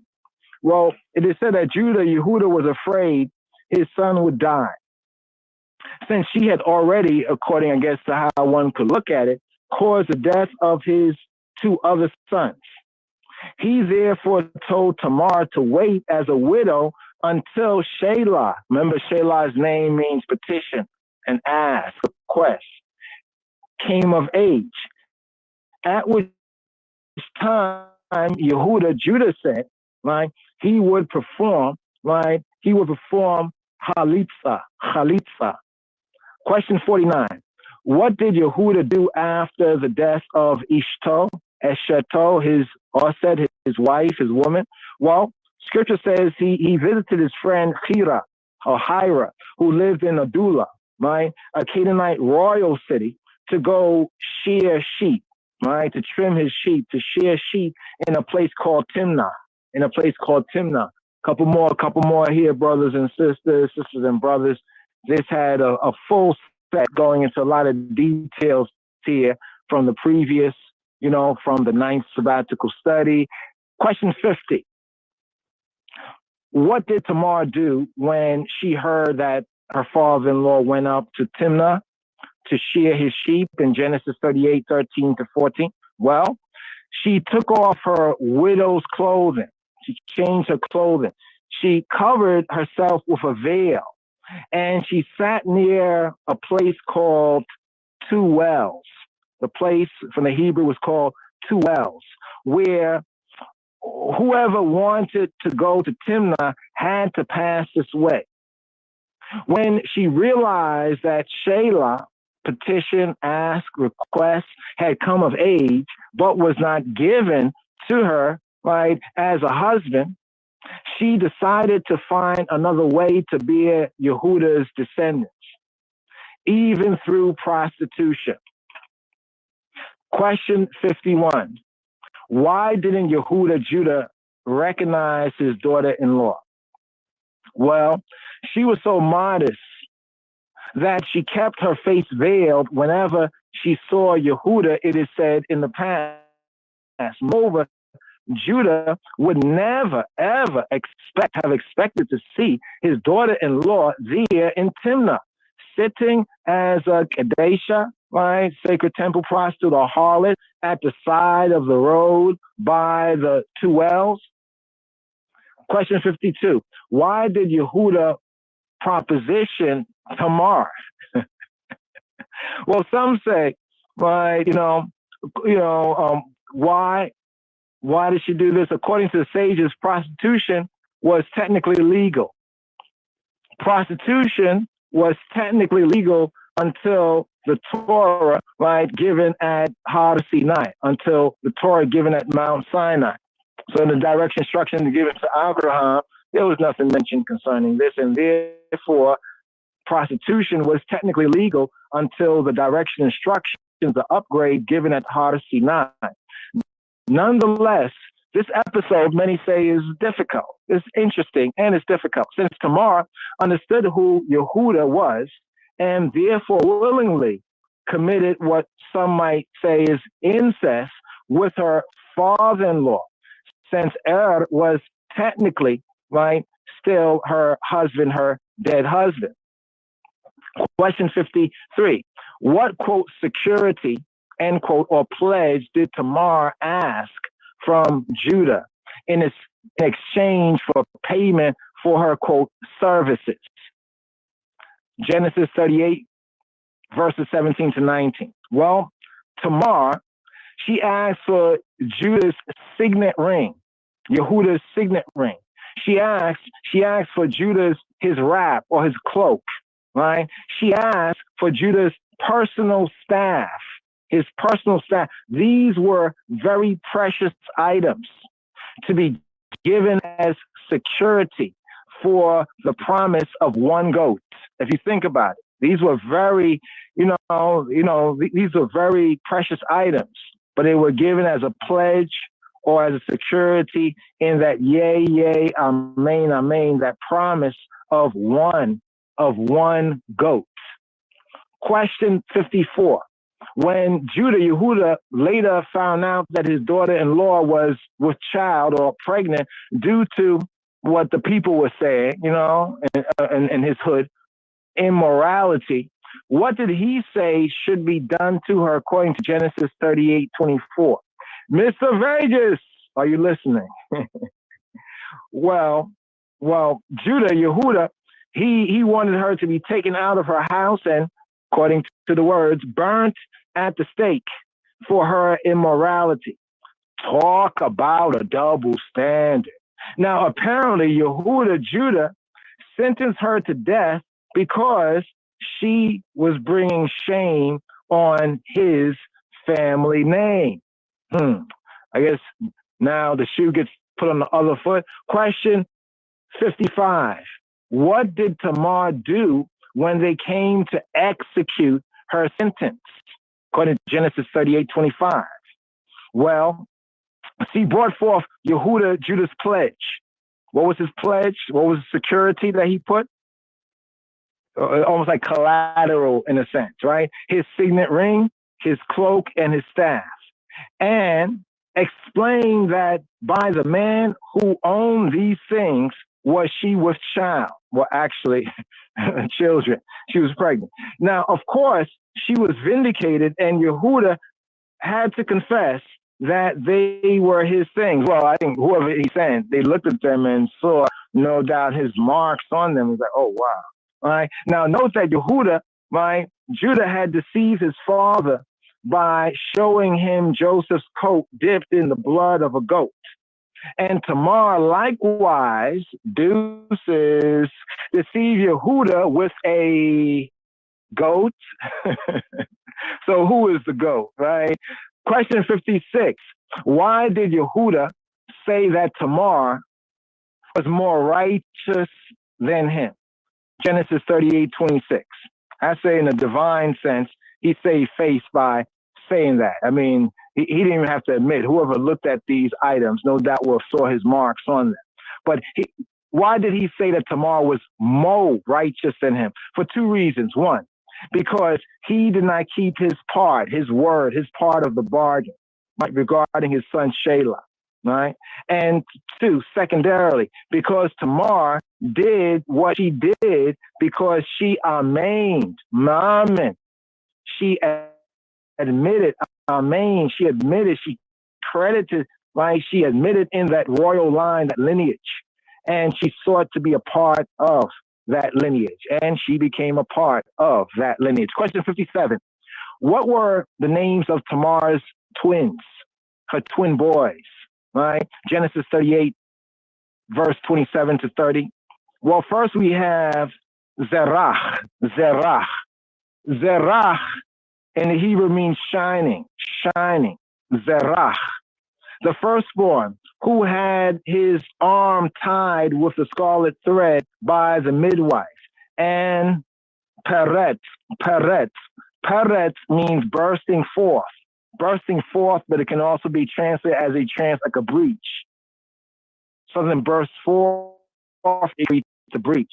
Who later became the descendant, right? That descendant, right, of King David, or antecedent of King David, right? Yeshaya and Yeshua. Tamar gave birth to twins to take the place of her two husbands, it is said, who had died. The divine economy worked out, huh? Question 58. This entire account of Yehuda, of Judah and Tamar, it interrupts the narrative of Joseph. And the chronology of events, some say, is not certain. Discuss this right here. Well, this too is a discussion question.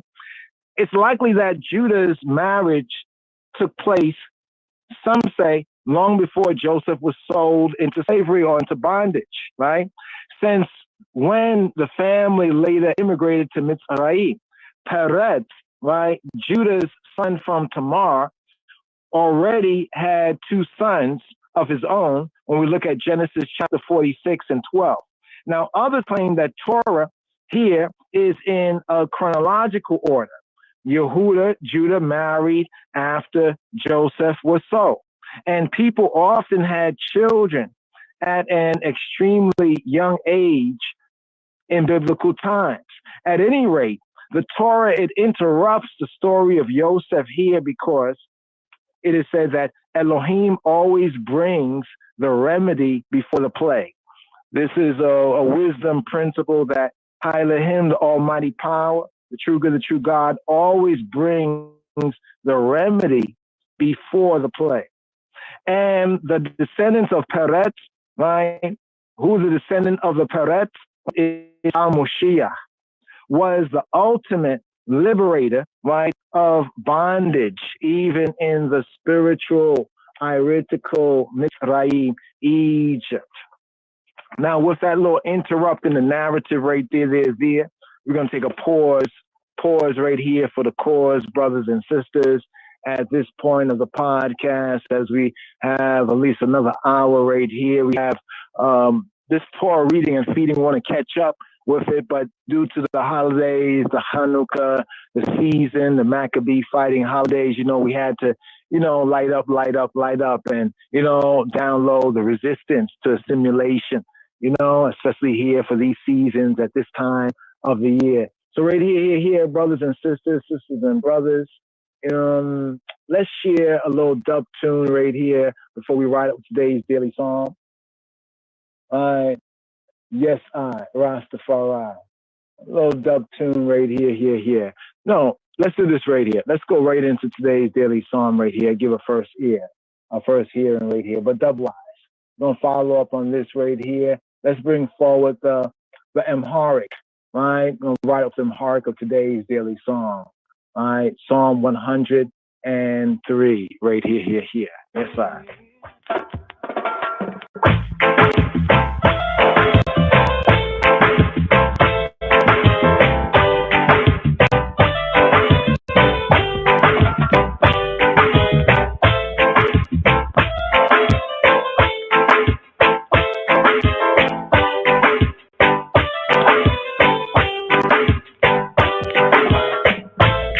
መዝሙር 102 በቅንፍ 103 የዳዊት መዝሙር።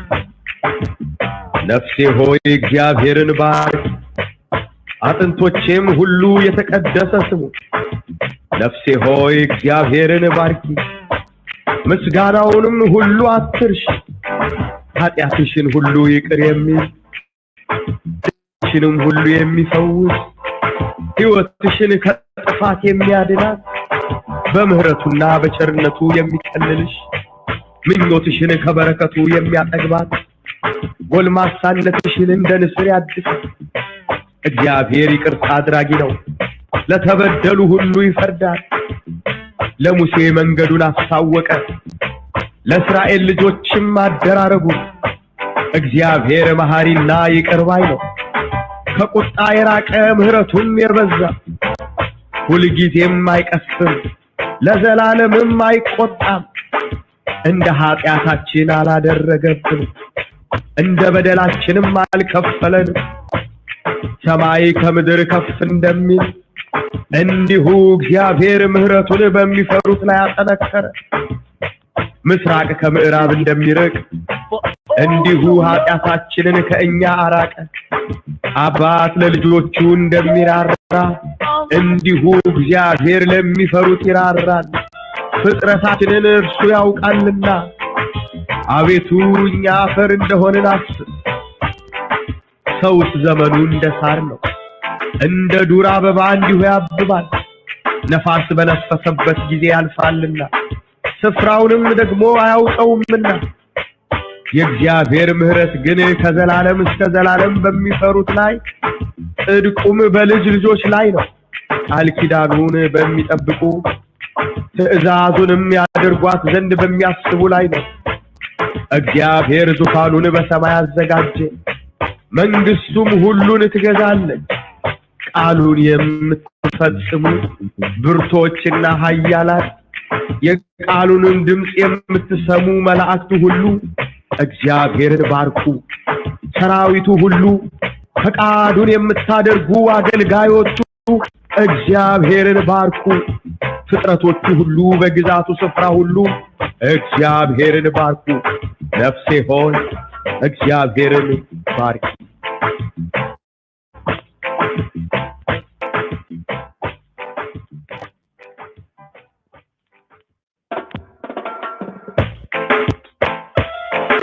Glory to the King.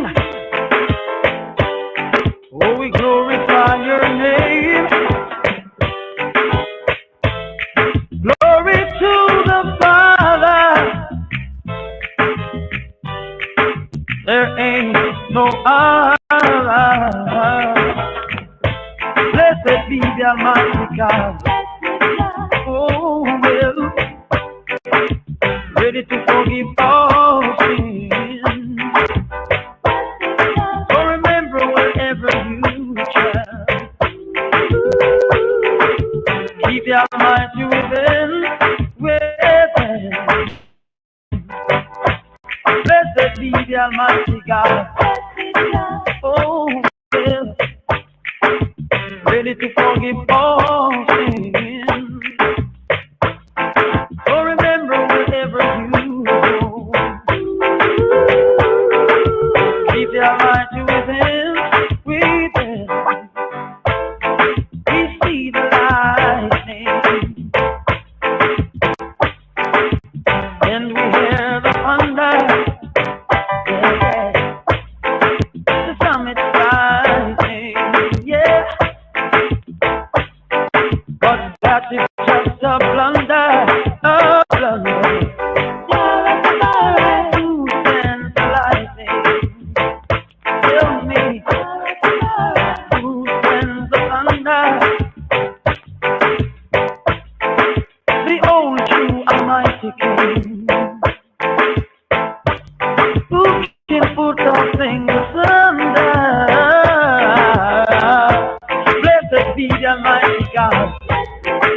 Oh, well, ready to forgive all sins.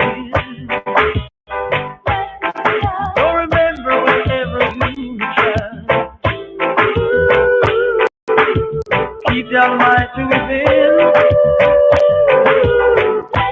Blessed be the Almighty God.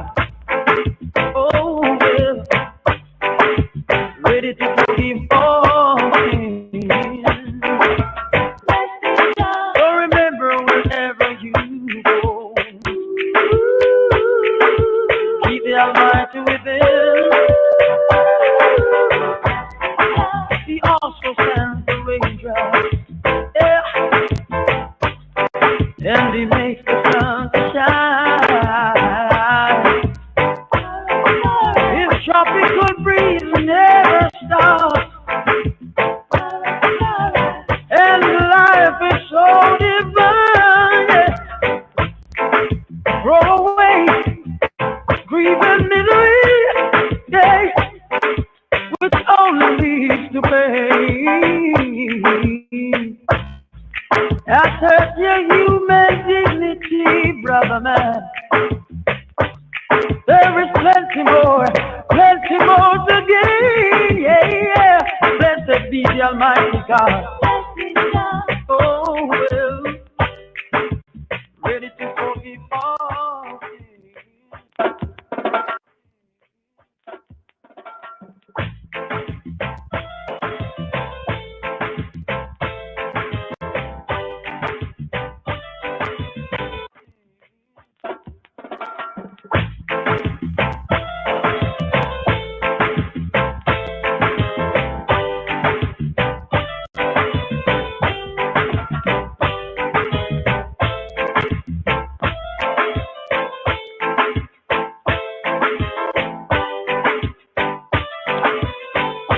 Psalm 103. Bless the Lord, O my soul, and all that is within me, bless his holy name. Bless the Lord, O my soul, and forget not all his benefits, who forgiveth all thine iniquities, who healeth all thy diseases, who redeemeth thy life from destruction, who crowneth thee with loving kindness and tender mercies, who satisfieth thy mouth with good things, so that thy youth is renewed like the eagle. The Lord executeth righteousness and judgment for all that are oppressed. He made known his ways unto Moses, his acts unto the children of Israel. The Lord is merciful and gracious, slow to anger, and plenteous in mercy. He will not always chide, neither will he keep his anger forever. He hath not dealt with us after our sins, nor rewarded us according to our iniquities. For as the heaven is high above the earth, so great is his mercy toward them that fear him.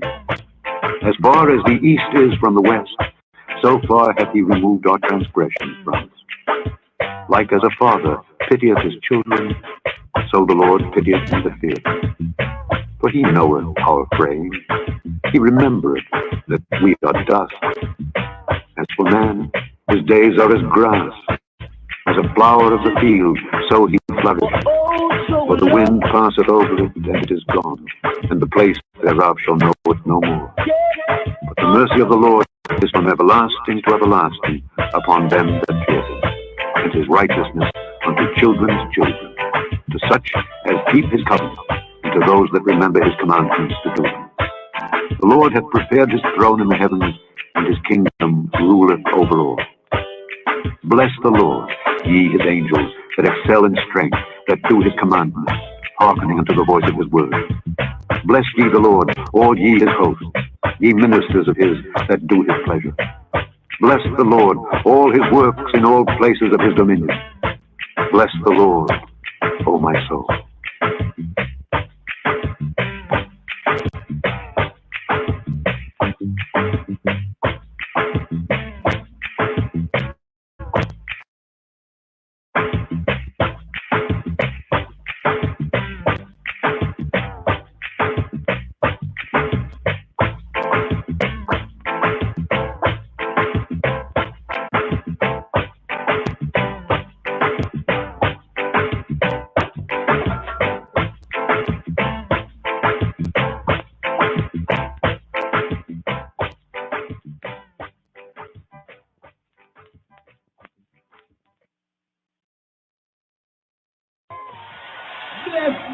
Imperial Majesty, Emperor Haile Selassie, Jah Rastafari, who liveth and reigneth with I and I continually, ever faithful, ever sure.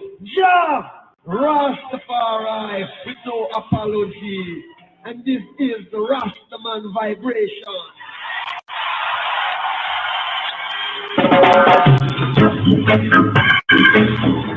Rasta is something from the heart. So people still searching for this truth here with this reggae music, you know. Legashun, Agarashun, Legashun, Zengashwe, Ethiopia Menage.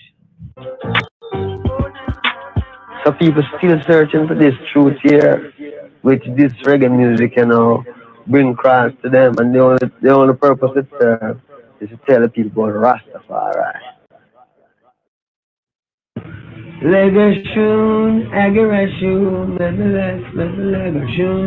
legation, Ethiopia manage, you know.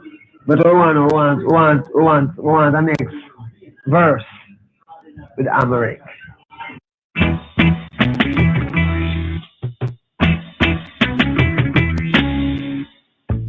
Teach me, teacher.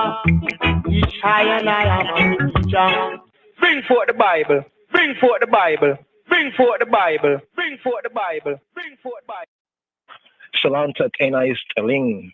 Greetings. May greetings. Shalom to Kenais Teling. Greetings. May John give you health on I behalf. Shalom to Kenais Teling. Today's daily psalm, according to the royal order of the Ethiopian Hebrews and after the order of Melchizedek. Shalom to Kenais Teling. Greetings. May John give you health on I behalf. Shalom to Kenais Teling. Today's daily psalm, according to the royal order of the Ethiopian Hebrews and after the order of Melchizedek, righteous king, even the King of Kings. Weep not, behold, the Lion of the tribe of Judah, the root of David, has prevailed to open the book and to loose the seven seals thereof. So here we are in the book, in the Metzaf Kedus, the book of the seven seals of Garmawi Kamawi Haile Selassie, Negus Neges, Ze Ethiopia, Moa Anbesa, Ze Em Negere Yehuda. Yes, I, King of Kings of Ethiopia, conquering Lion of the tribe of Judah, we're Mezmor Meto Source, Psalm 103, and here is themed እግዚአብሔር ፍቅር ነው, love. እግዚአብሔር, the saying of the good, the generous Ab, is love. We have this also as a hymn of praise in the Sefer Tehillim, Hebraically speaking, but here from low degrees to the higher degree here in the HSV of His Majesty. We're going to compare and contrast side by side with the KJV. So let's ride up. Besem Ab, Weled, Womenfes Kedus, Sahadu, Amlak. Yes, I, in the name of the Father, Son, and the Holy Spirit, one source. In Jemralen, we begin. Mezmor Dawit, Meto Source. Psalm of David, 103. Yeah, Dawit, Mezmor. Psalm of David. Kuter an, verse 1.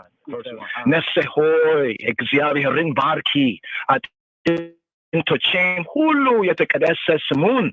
Bless እግዚአብሔር, the sustainer, the good, the generous Av. Nesehoi, oh my soul, my suke, my psyche. Nesehoi, እግዚአብሔርን Barki, at Intochem Hulu Yetekadeses Moon.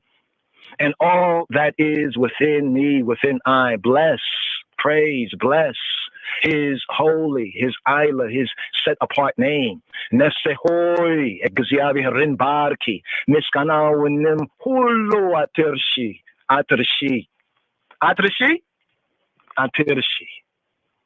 Bless እግዚአብሔር, the sustainer, the good, the generous Ab, O my soul, and forget not all His benefits. Nefsehoi, እግዚአብሔርን Barki, Miskanawinim Hulu Atirshi. Chatiatishin Hulu Yikar Yamil, Daweshinim Hulu Yamifos, who forgiveth. He who be His divine majesty, who forgiveth all thine iniquities. Chatiatishin Hulu Yikar Yamil, Daweshinim Hulu Yamifos, who healeth all thy diseases. Kuter Arat, verse 4. He watishina katifata Yamiya Dinat. Bemehirretuna bechernetu Yemiya Kalalish, who redeemeth thy life from destruction. He wetishin katifat Yemiya Dinat, who crowneth thee with loving kindness and tender mercies. Bemehirretuna bechernetu Yemiya Kalalish. Minyotishina kabarakatu Yemiyat Egrat. Gula Masinetishina in the Nisira Yadisal, who satisfies thy things. Minyotishina kabarakatu Yemiyat Egrat, who satisfies thy desire. Minyotishina kabarakatu, from His blessedness. Yemiyat Egrat. Gul Masinetishina in the Nisira Yadsal, so that thy youth, thy youth is renewed like the eagles in the Nisir Yadsal. እግዚአብሔር ይቅርታ አድራጊ ነው፣ لتبدل هلو يفردال. Executive, sustaining the good, generous Father, executeth righteousness and judgment for all that are oppressed. Rephrase, for all that are downpressed. Executive, يكرتا dragino, لتبدله هلو يفردال. لموسى من قدون أستاوك. لإسرائيل لجوتشم درارغون. He made known his ways to Moses, his acts to the children of Israel. لموسى من قدون أستاوك. لإسرائيل لجوتشم درارغون. إكزيار محارينا يكرباينو. كوكوت Yarak Mehiratum Yebeza. Exaria sustain the good genius of Father is merciful and gracious. Exaria Meharina Yikerbaino.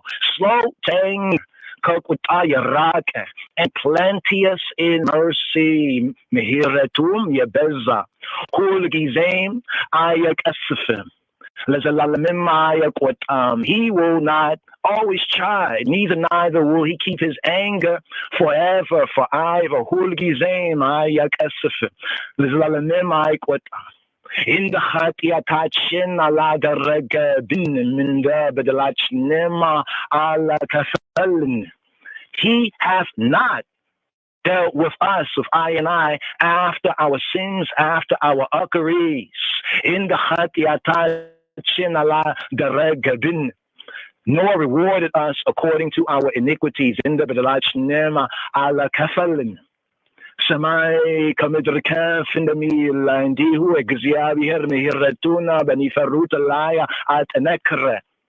For as the heaven is high above the earth, Samai kamidrikaf in the meal, so great is his mercy toward them that fear, that reverence, that respect him. Indeed, who exabi her mehiratuna benifaruta at nekre.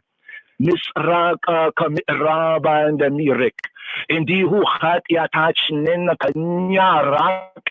As far as the east is from the west, Misraka kamiraba and the mirik.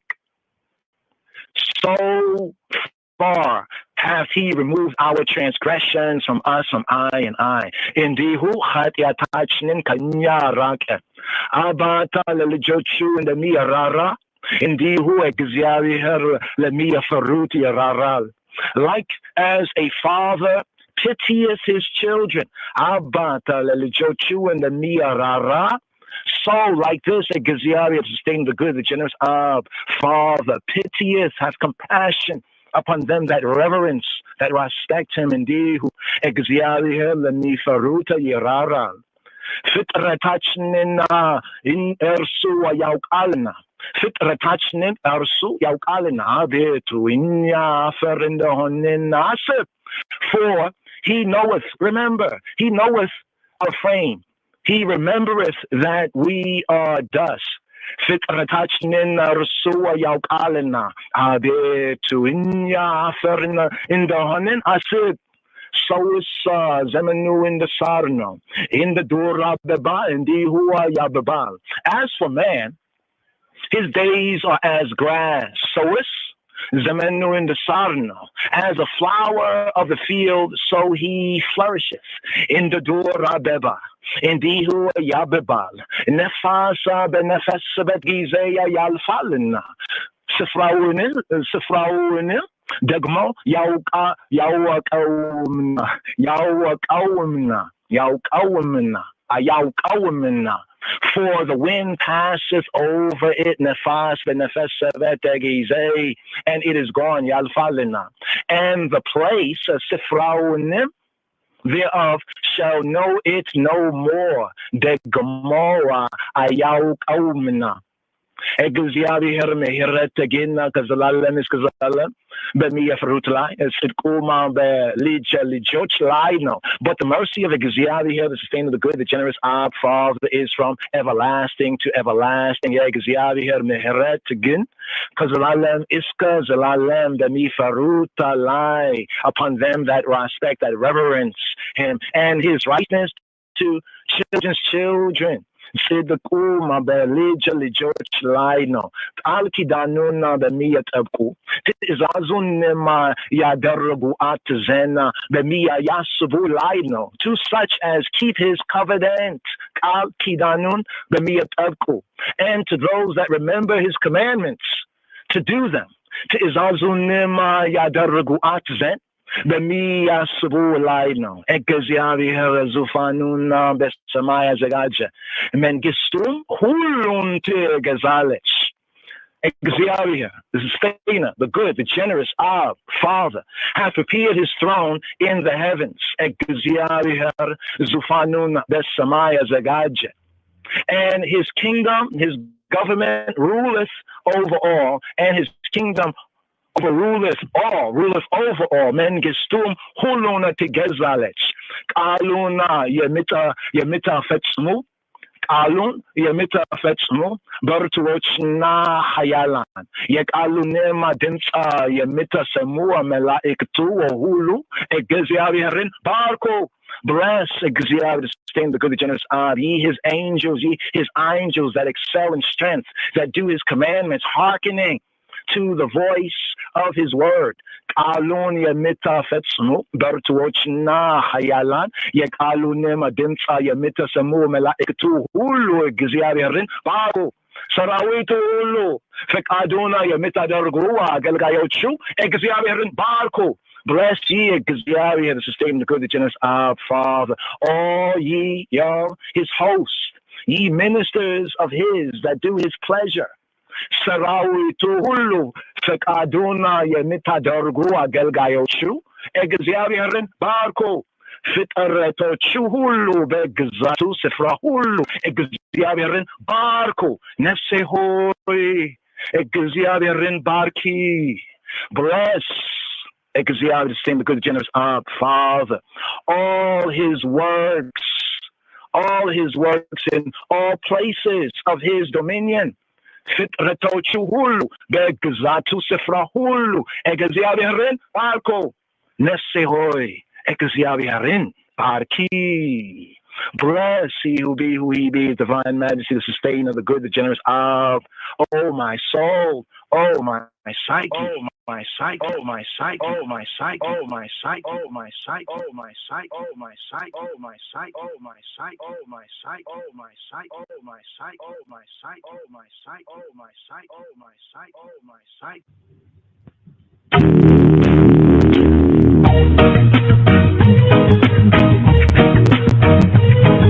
መዝሙር 102 በቅንፍ 103 የዳዊት መዝሙር። ነፍሴ ሆይ እግዚአብሔርን ባርክ፣ አጥንቶቼም ሁሉ የተቀደሰ ስሙ። ነፍሴ ሆይ እግዚአብሔርን ባርክ፣ ምስጋናውንም ሁሉ አትርሺ። ኃጢአትሽን ሁሉ ይቅር የሚል ደዌሽንም ሁሉ የሚፈውስ ሕይወትሽን ከጥፋት የሚያድናት በምህረቱና በቸርነቱ የሚከልልሽ ምኞትሽን ከበረከቱ የሚያጠግባት ጎልማሳነትሽን እንደ ንስር ያድሳል። እግዚአብሔር ይቅርታ አድራጊ ነው፣ ለተበደሉ ሁሉ ይፈርዳል። ለሙሴ መንገዱን አስታወቀ፣ ለእስራኤል ልጆችም አደራረጉን። እግዚአብሔር መሐሪና ይቅር ባይ ነው፣ ከቁጣ የራቀ ምህረቱም የበዛ። ሁልጊዜም አይቀስም፣ ለዘላለምም አይቆጣም። እንደ ኃጢአታችን አላደረገብንም፣ እንደ በደላችንም አልከፈለንም። ሰማይ ከምድር ከፍ እንደሚል እንዲሁ እግዚአብሔር ምህረቱን በሚፈሩት ላይ አጠነከረ።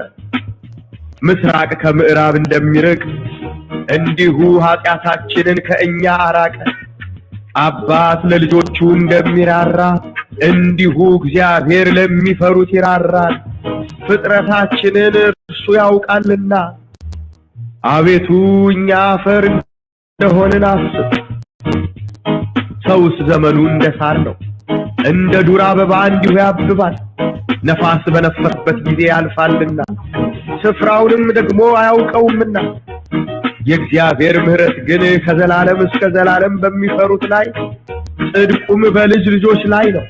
ቃል ኪዳኑን በሚጠብቁ ትእዛዙንም ያደርጓት ዘንድ በሚያስቡ ላይ ነው።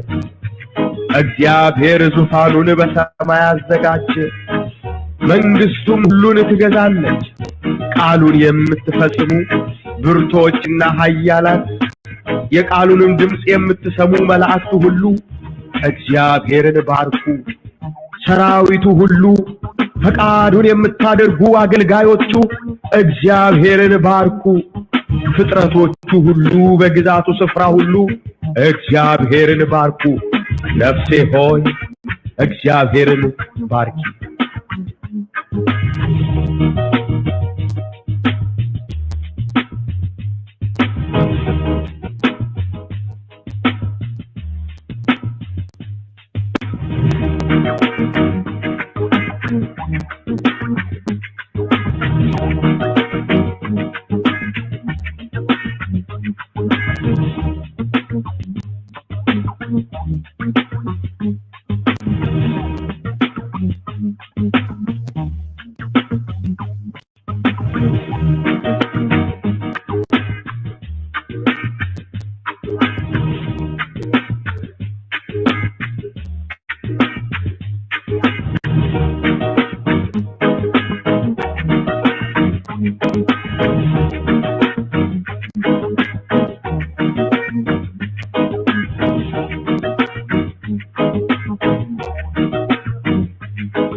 Whom shall he teach knowledge? And whom shall he make to understand doctrine? Them that are weaned from the milk and drawn from the breasts. For precept must be upon precept, precept upon precept, line upon line, line upon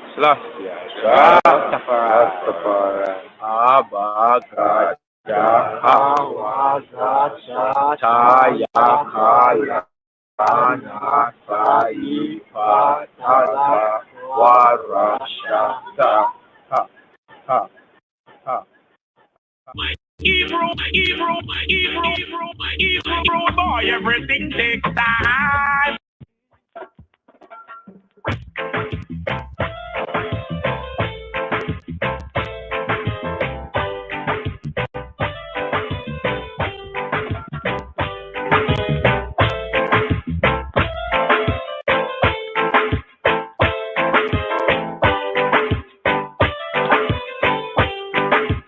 מזמור ק"ג לדוד.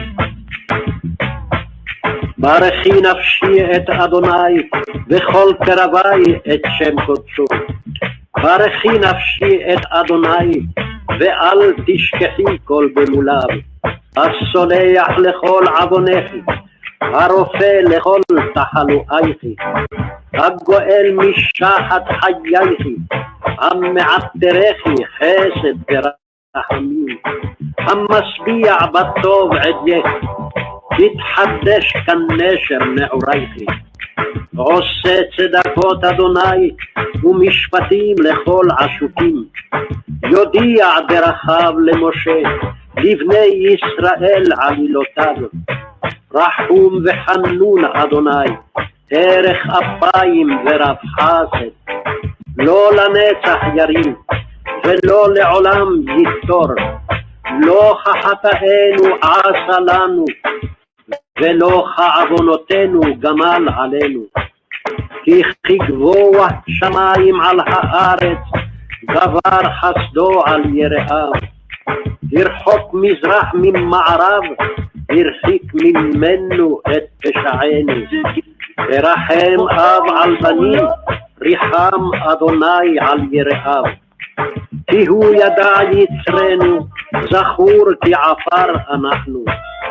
אנוש כחציר ימיו, כציץ השדה כן יציץ. כי רוח עברה בו ואיננו, ולא יכירנו עוד מקומו. וחסד אדוני מעולם ועד עולם על יראיו, וצדקתו לבני בנים. לשומרי בריתו ולזוכרי פיקודיו לעשותם. אדוני בשמיים הכין כספו, ומלכותו בכל משלה. ברכו אדוני מלאכיו, גיבורי כוח עושה דברו, לשמוע בכל דברו. ברכו אדוני כל צבאיו, משרתיו עושה רצונו. ברכו אדוני כל מעשיו, בכל מקומות ממשלתו. ברכי נפשי את אדוני.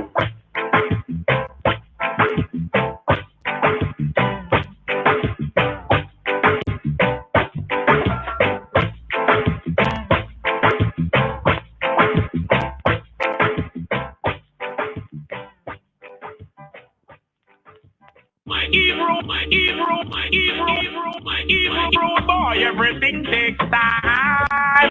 For with stammering lips and another tongue, for with stammering lips and another tongue, for with stammering lips and stammering lips and stammering lips, for with stammering lips and another tongue, and another tongue to this speak to this speak to this speak. Bring forth the Bible. Bring forth the Bible.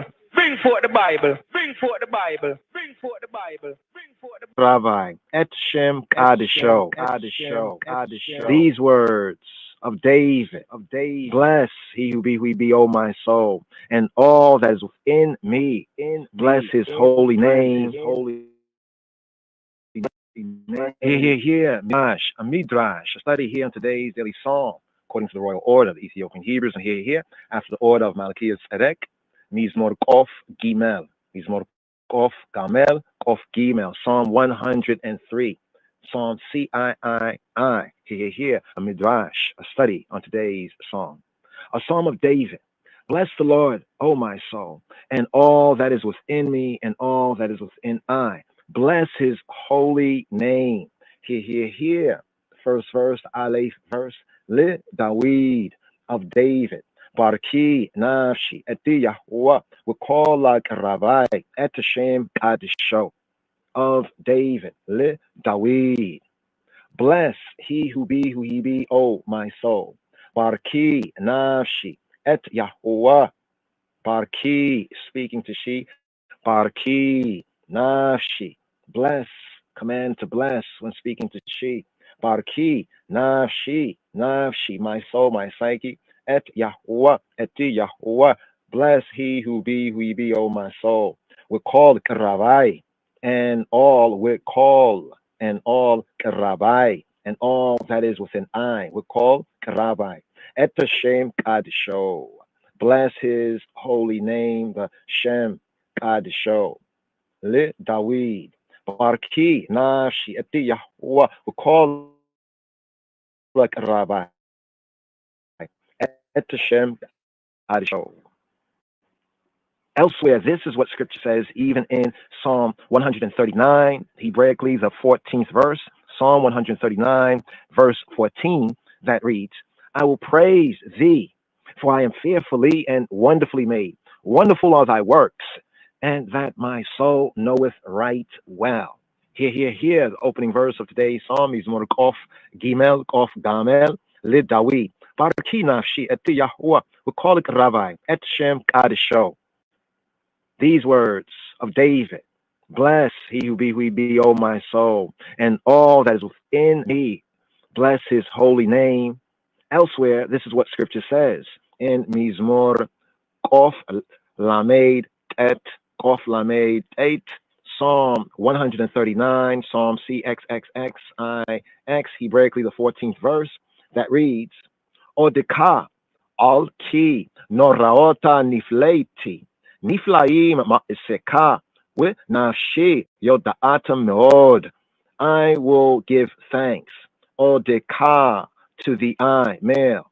Odeka, all upon ki, for noraot nifleiti, for I am fearfully, dreadfully ki, noraot nifleiti, wonderfully made. Niflai ma'iseka, wonderful. Niflaim, wonderfulnesses. Ma'iseka, the I, male work. Niflai ma'iseka, with nashi yodaat mod, and that my soul, with and nafshi, and she, my psyche, my soul, with nafshi, yodaat, she knoweth, with nafshi, yodaat, me'od, and she knoweth me'od, very much, enough, she knoweth right well. Odeka, all key, noraota nifleiti, niflai ma'aseka, with nafshi, yodaat, me'od. Rav Abadimi Bar Nechunya taught, some things are bad for the liver, but good for the windpipe. Some things are bad for the windpipe, but good for the liver. There are 10 things within a man, within their mind. The windpipe for voice, the gullet for swallowing food, the liver for anger, the lung for drink, the gall for jealousy, the maw, when full, for sleep, the first stomach to grind the food, the spleen for laughter, the reins for count, and the heart for decision. There are 10 things within a man: the windpipe for voice, the gullet for swallowing food, the liver for anger, the lung for drink. And here, Midrash, note right here on today's Psalm, Mizmor Kof Gimel, Kof Gamel, Psalm 103. Here where it says the lung, right? The lung for drink. The lung for drink. The Midrash note is to absorb liquids. This here was some say a Platonic idea, right? A Platonic idea. Here. Just a note here in explaining the 10 things within a man. Now, also here, another additional note right here is that drink. What's interesting about the word drink in archaic Ethiopic and Amharic, as well as no doubt other Afro-Shemitic languages, drink metaphorically is another way of saying to smoke. So in ancient Afro-Shemitic languages such as Amharic, the idea, like with the Hebrew, to drink, also to smoke. So instead of saying one would smoke, they would actually be drinking, and whatever is burning, that there would be smoking. So it's interesting that here, within this commentary associated with Rav Abdimi Bar Nehunya, considering there are 10 things within a man: the windpipe for voice, the gullet for swallowing food, the liver for anger, the lung for drink. Here, the Midrash note says to absorb liquids, but here this reminds us of the archaic Ethiopic and Royal Amharic, the Afro-Shemitic, that to say to smoke, they would use the word to drink. So thus the connection with the lung for drink, the gall for jealousy, the maw, when full, for sleep, the first stomach. And here, next Midrash note on Mizmor Kof Gamel, Kof Gimel, Psalm 103, the connection with the first stomach to grind food. Here, the first stomach, since human anatomy is discussed here, quote, first stomach, end quote, presumably means the entrance to or the upper part of the stomach. So since human anatomy is being discussed here in the Midrash on Psalm 103, the first stomach presumably means the entrance to or the upper part of the stomach. The first stomach to grind the food, the spleen for laughter, the reins for counsel, the heart for decision. Therefore,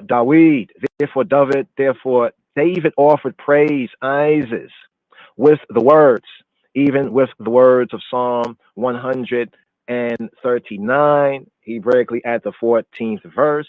Here, Mizmor Kof Lamed 8. I will praise thee, for I am fearfully and wonderfully made. Wonderful are thy works, and that my soul, she knoweth right well. Odeka al ki noraota nifleiti. Niflai ma'aseka with nafshi yodat mod.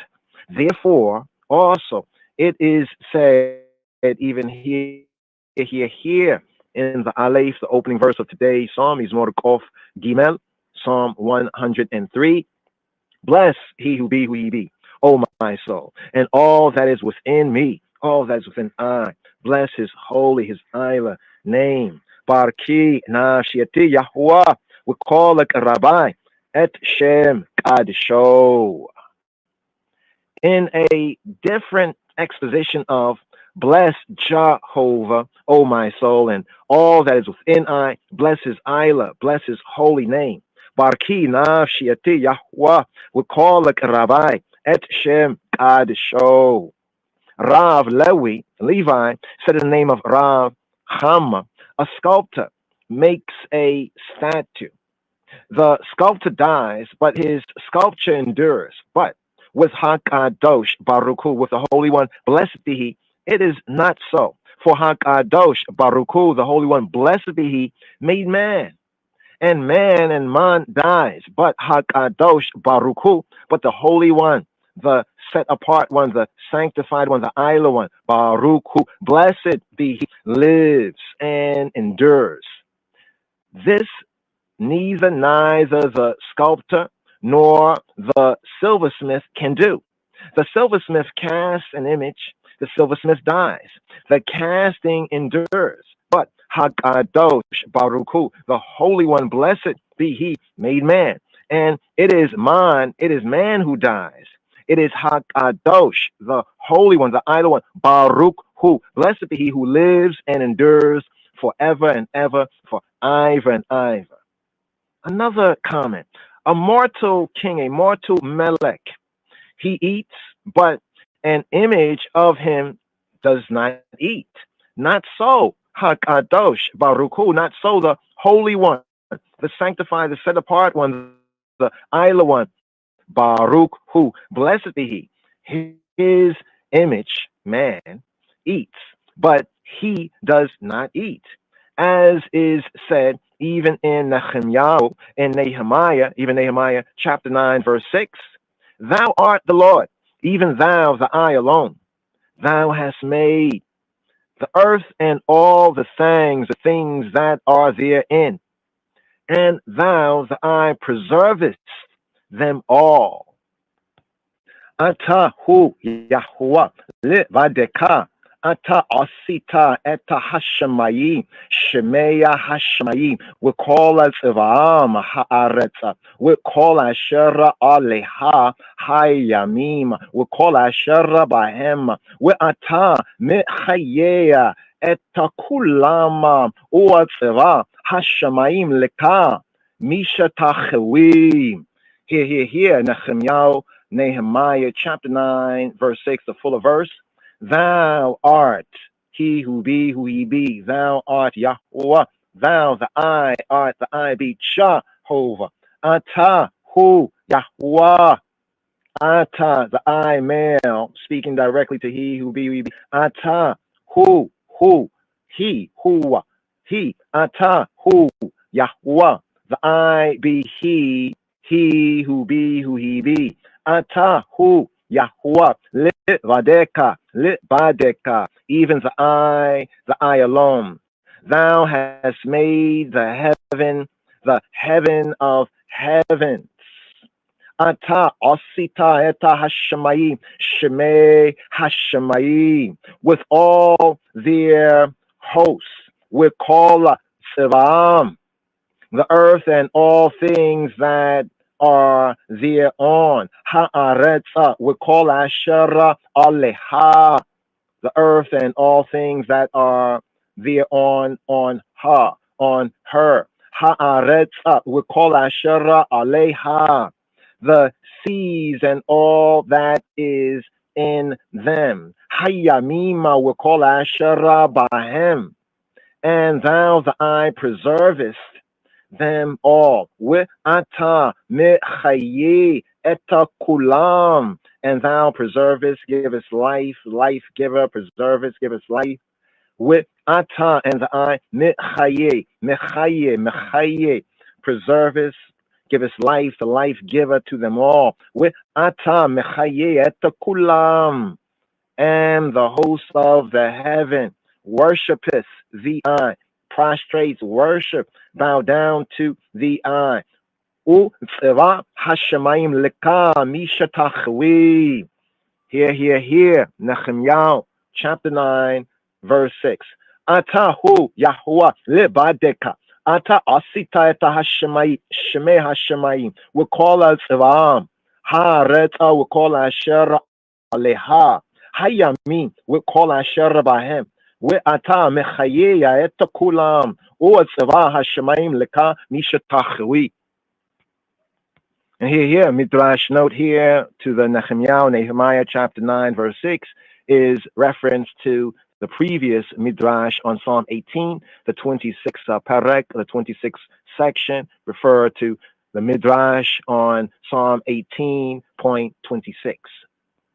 Another comment, a sculptor makes a statue, but cannot make a soul or vital organs, but Hakadosh Baruch Hu, the Holy One, blessed be He, made a statue, man, and within him made a soul and vital organs. Therefore, David offered praise, David offered Isaac, saying, blessed be he who he be, bless he, O my soul, and all that is within I, bless his holy, bless his set apart, bless his sanctified, his Ayla name. Barki nafshi et Yahuwah, we call it Rabbi, et Shem Kadisho. Bless Jehovah, O my soul, bless he who he be. Barki nafshi et Yahuwah, speaking to she. Barki, bless, the command to bless, speaking to the soul, speaking to she. Barki nafshi et Yahuwah, bless he who he be. Rav Yehoshua ben Levi, Joshua ben Levi said, 5 times are the words, bless the Lord, O my soul, written here. 5 times are the words, Barki nafshi et Yahuwah, written here. And 5 are the books of Moshe, Rabbeinu. 5 are the books of Moses. Bless he who be, O my soul, and all that is within me. Bless his holy name. Here, Psalm 103, verse 1. Barki nafshi et Yahuwah, we call it Rabbi et Shem Kadisho. Bless he who be, O my soul, and forget not all his benefits. Here, today's Psalm is more Kof Gimel, Psalm 103, the bait verse, the second verse.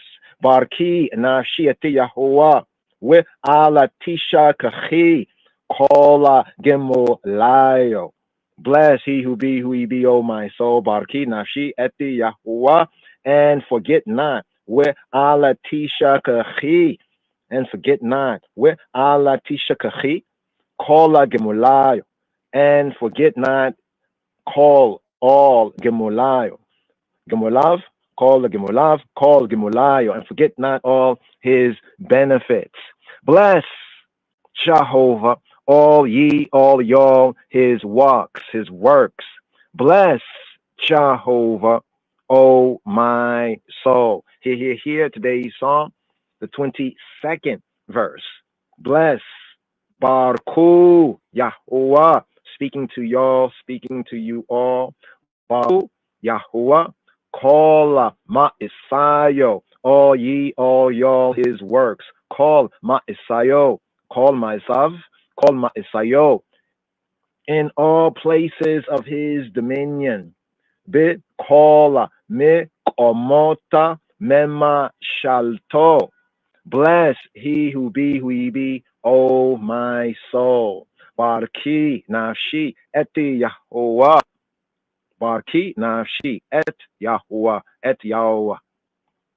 And in Mizmor Kof Dalet, in Psalm 104, the Aleph verse, the first verse, bless Jehovah, O my soul.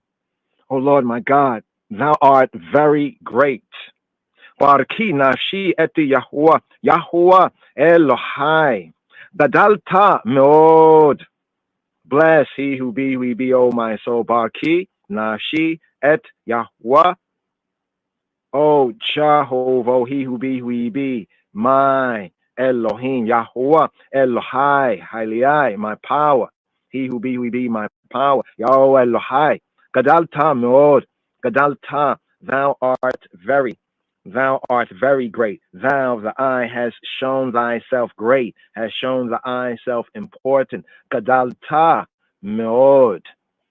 And in Psalm 104, the 35th verse that reads, sinners, uckers, shall cease out of the earth.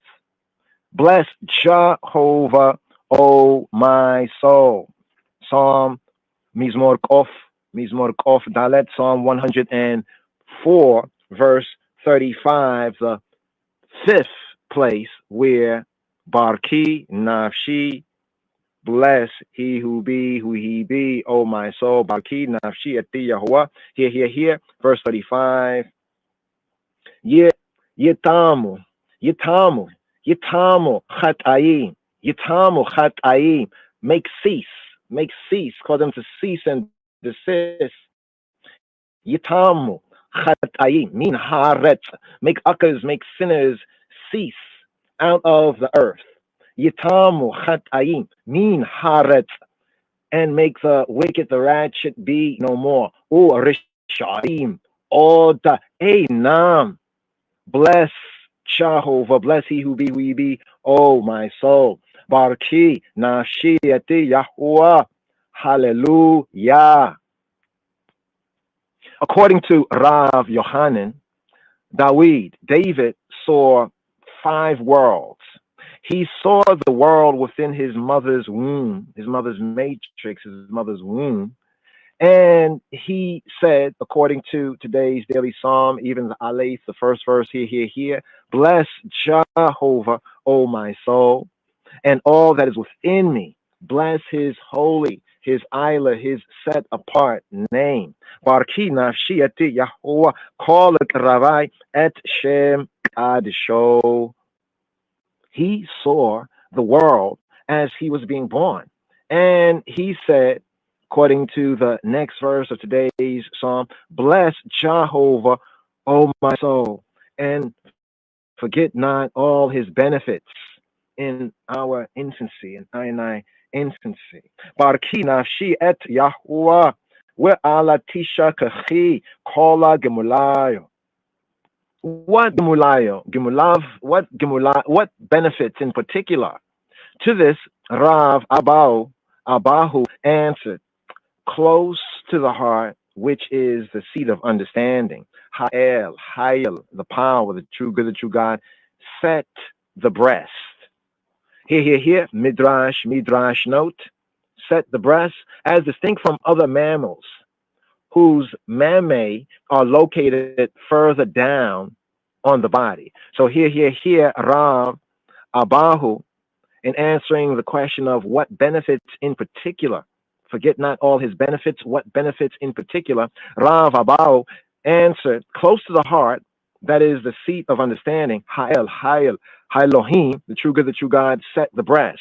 And here the Midrash note is as distinct from other mammals, whose mammae, or breasts, are located further down on the body. Lama, why this? Why? Lama, so that the infant does not see his mother's private parts.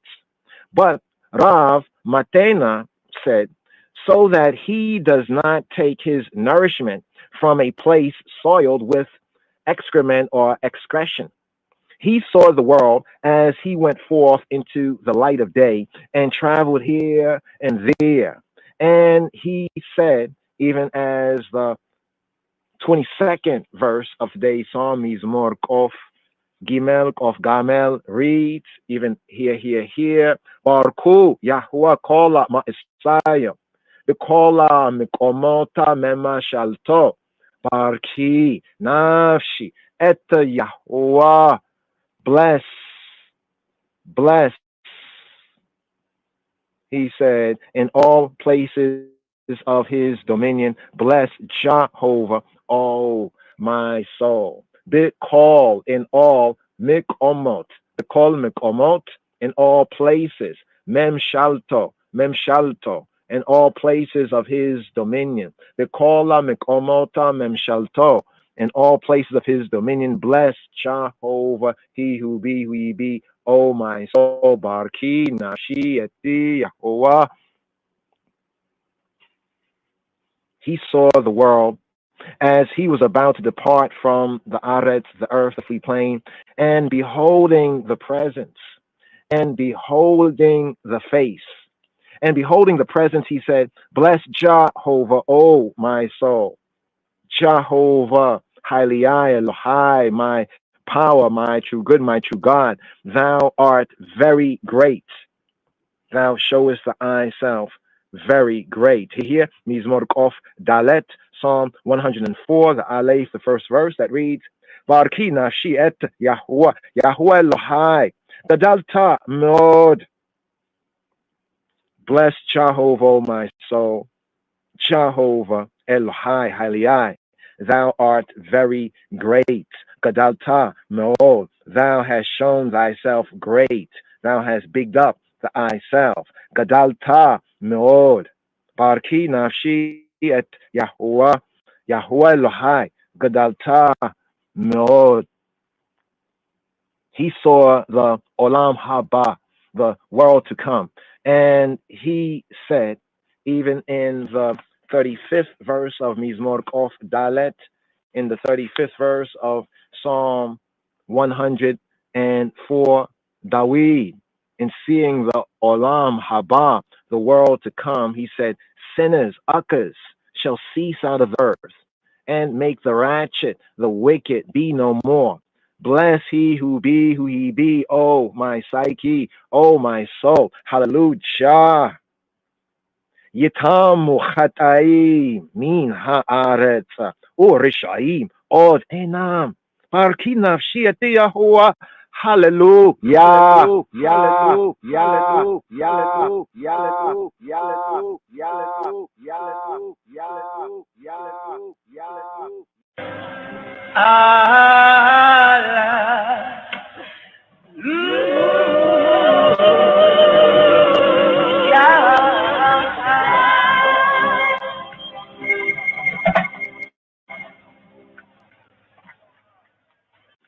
Another comment on Barki Nafshi et Yahuwah.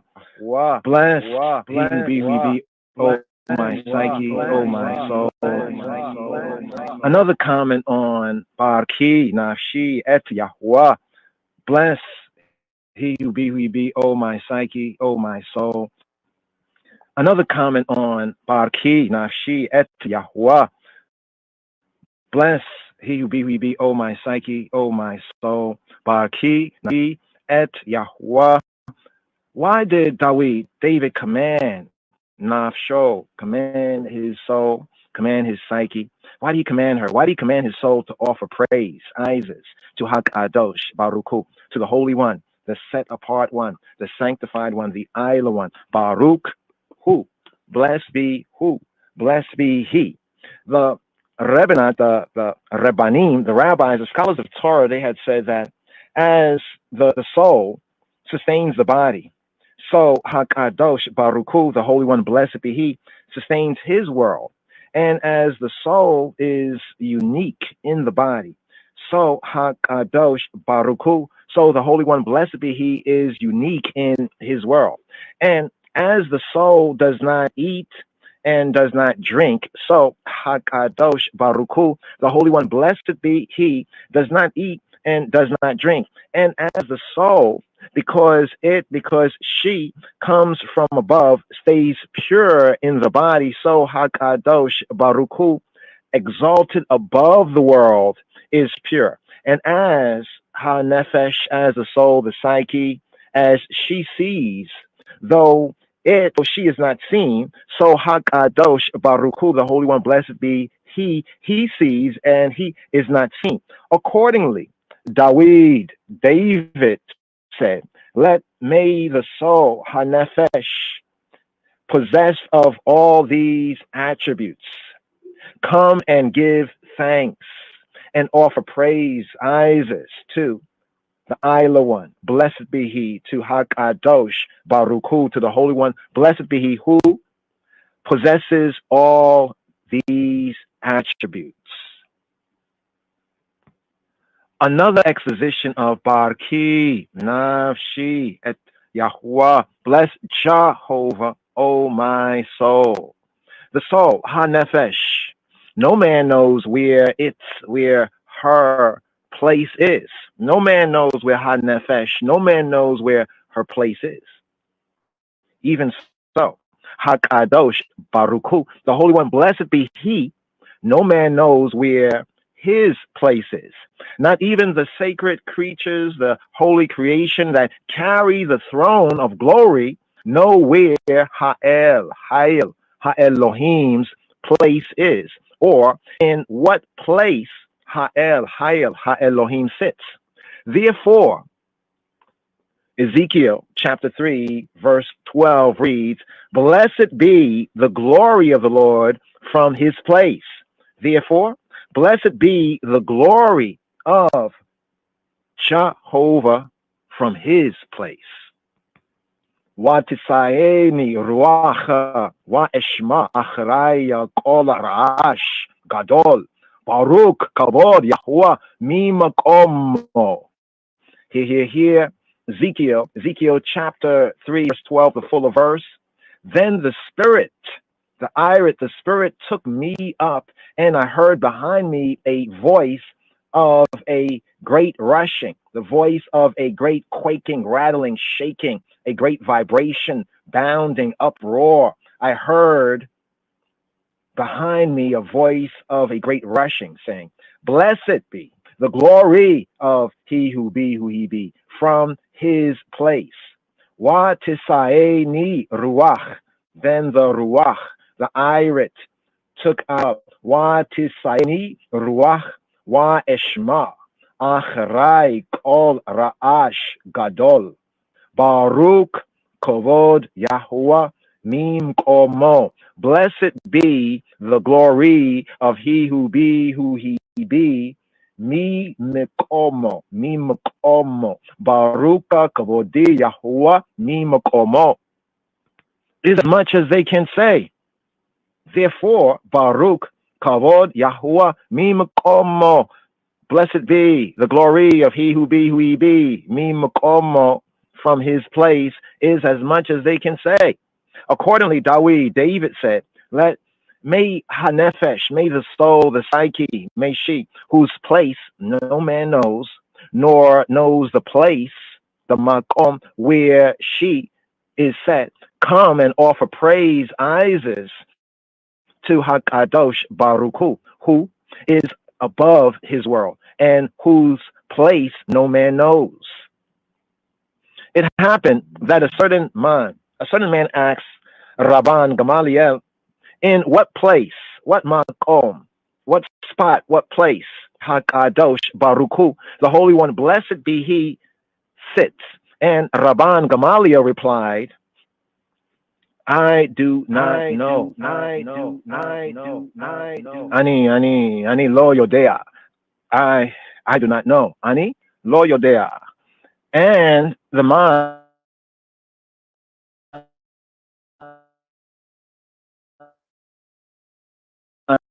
is this your prayer and your will? You who pray to Elohim, the power that you got every day, and yet do not know where Mikomo, His place is?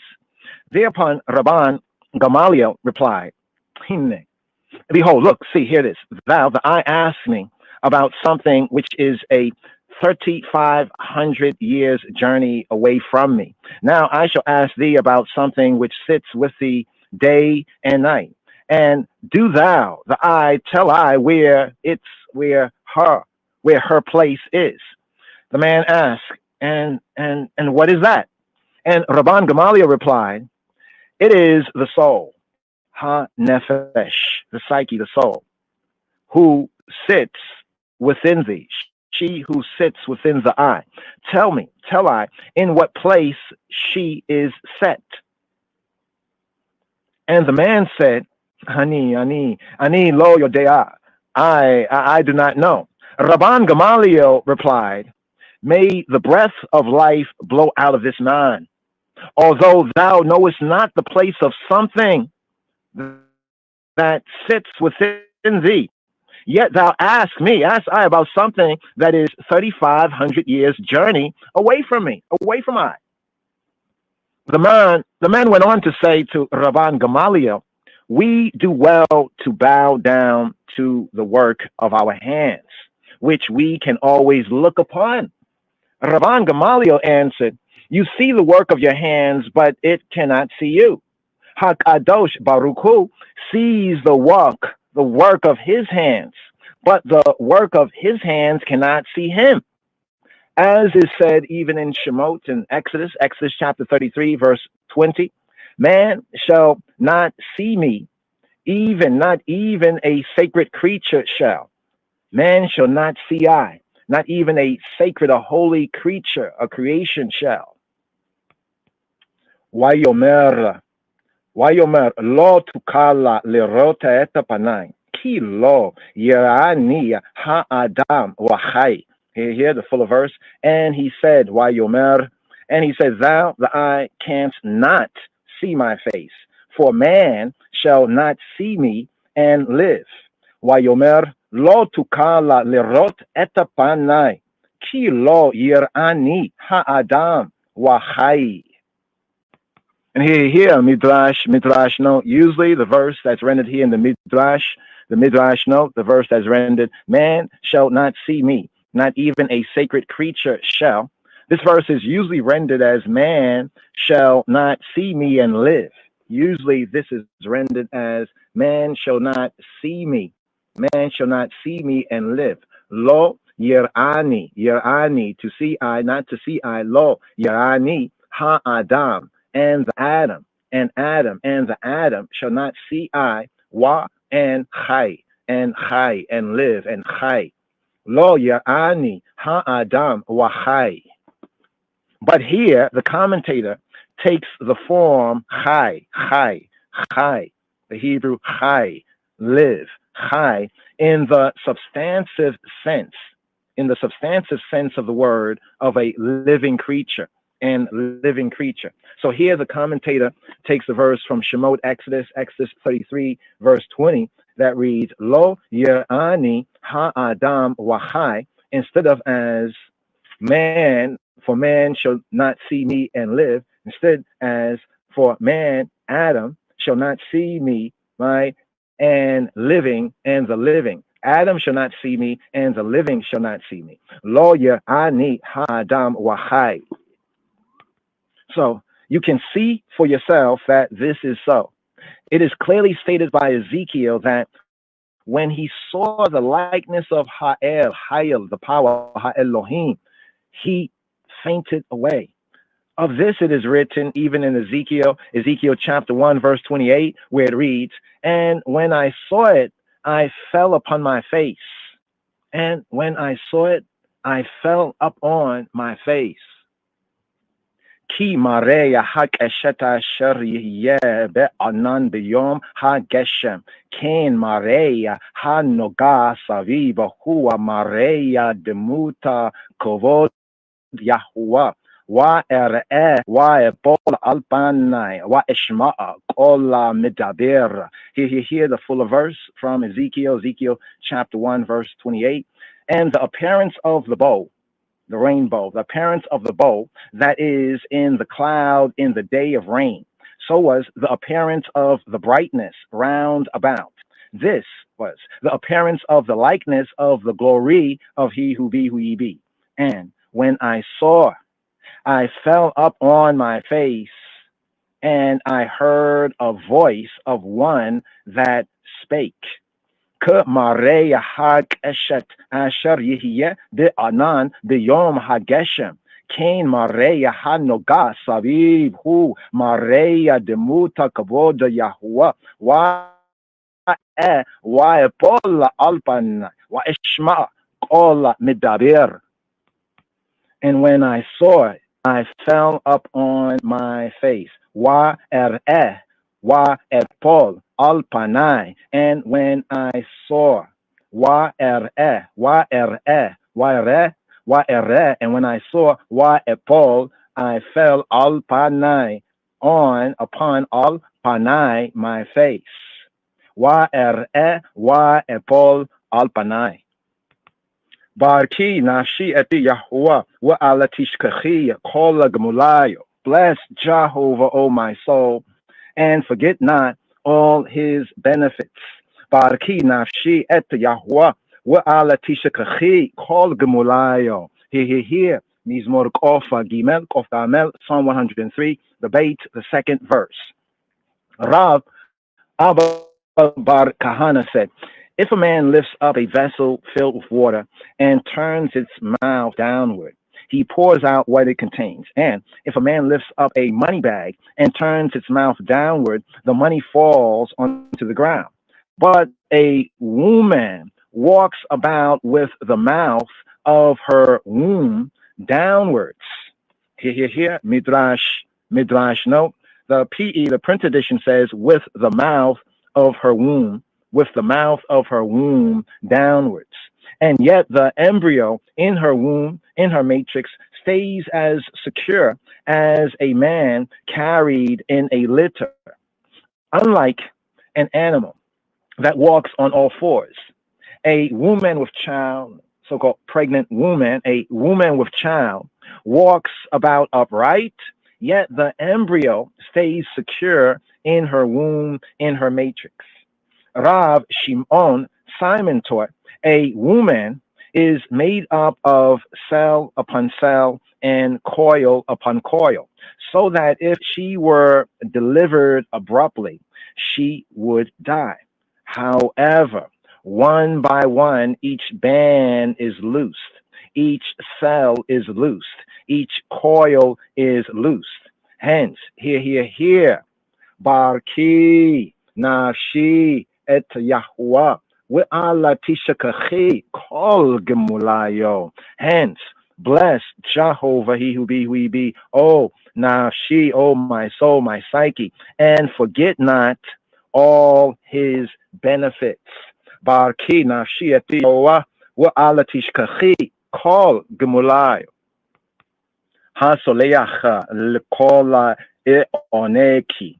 Harofe Lekola Taloaiki.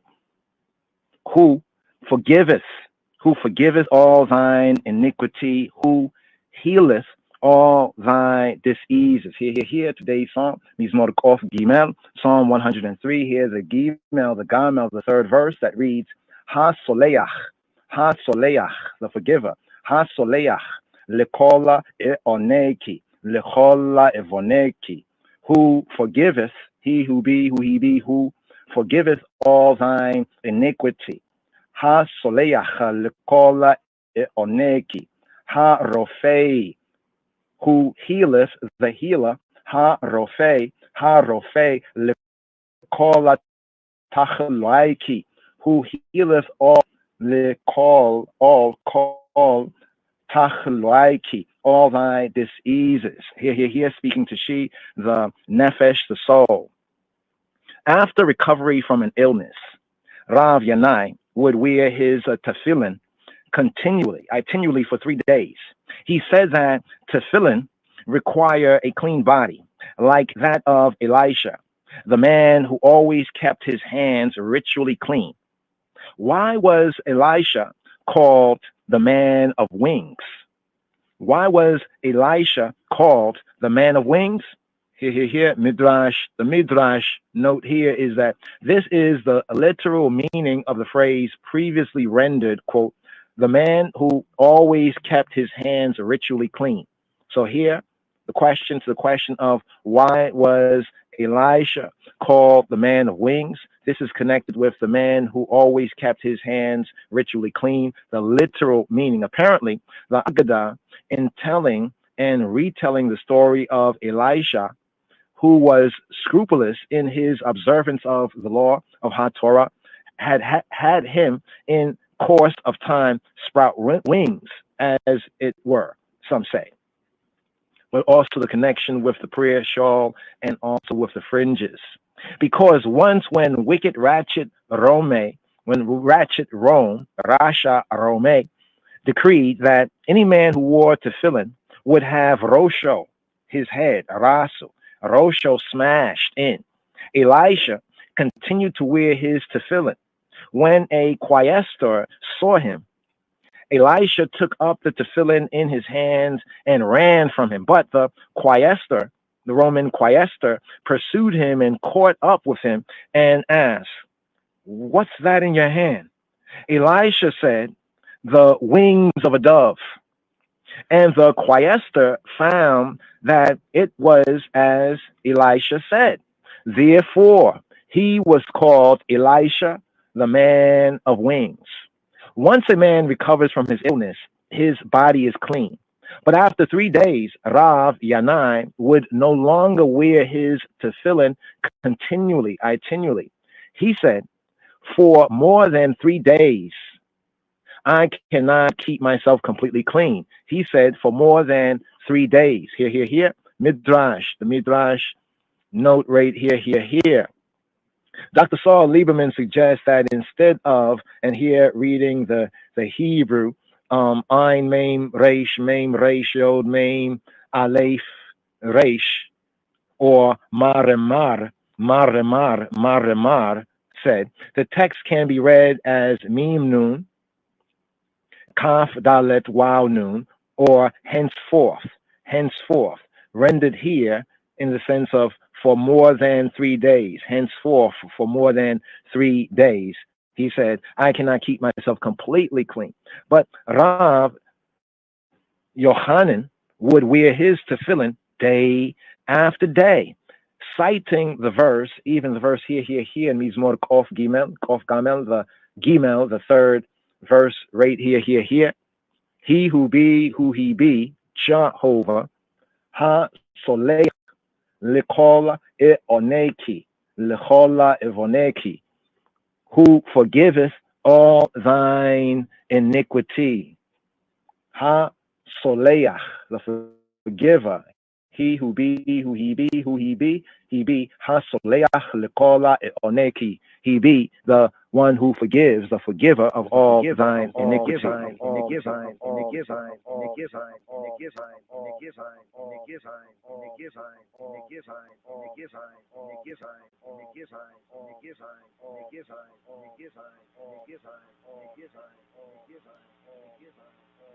Thank you for using Blog Talk Radio.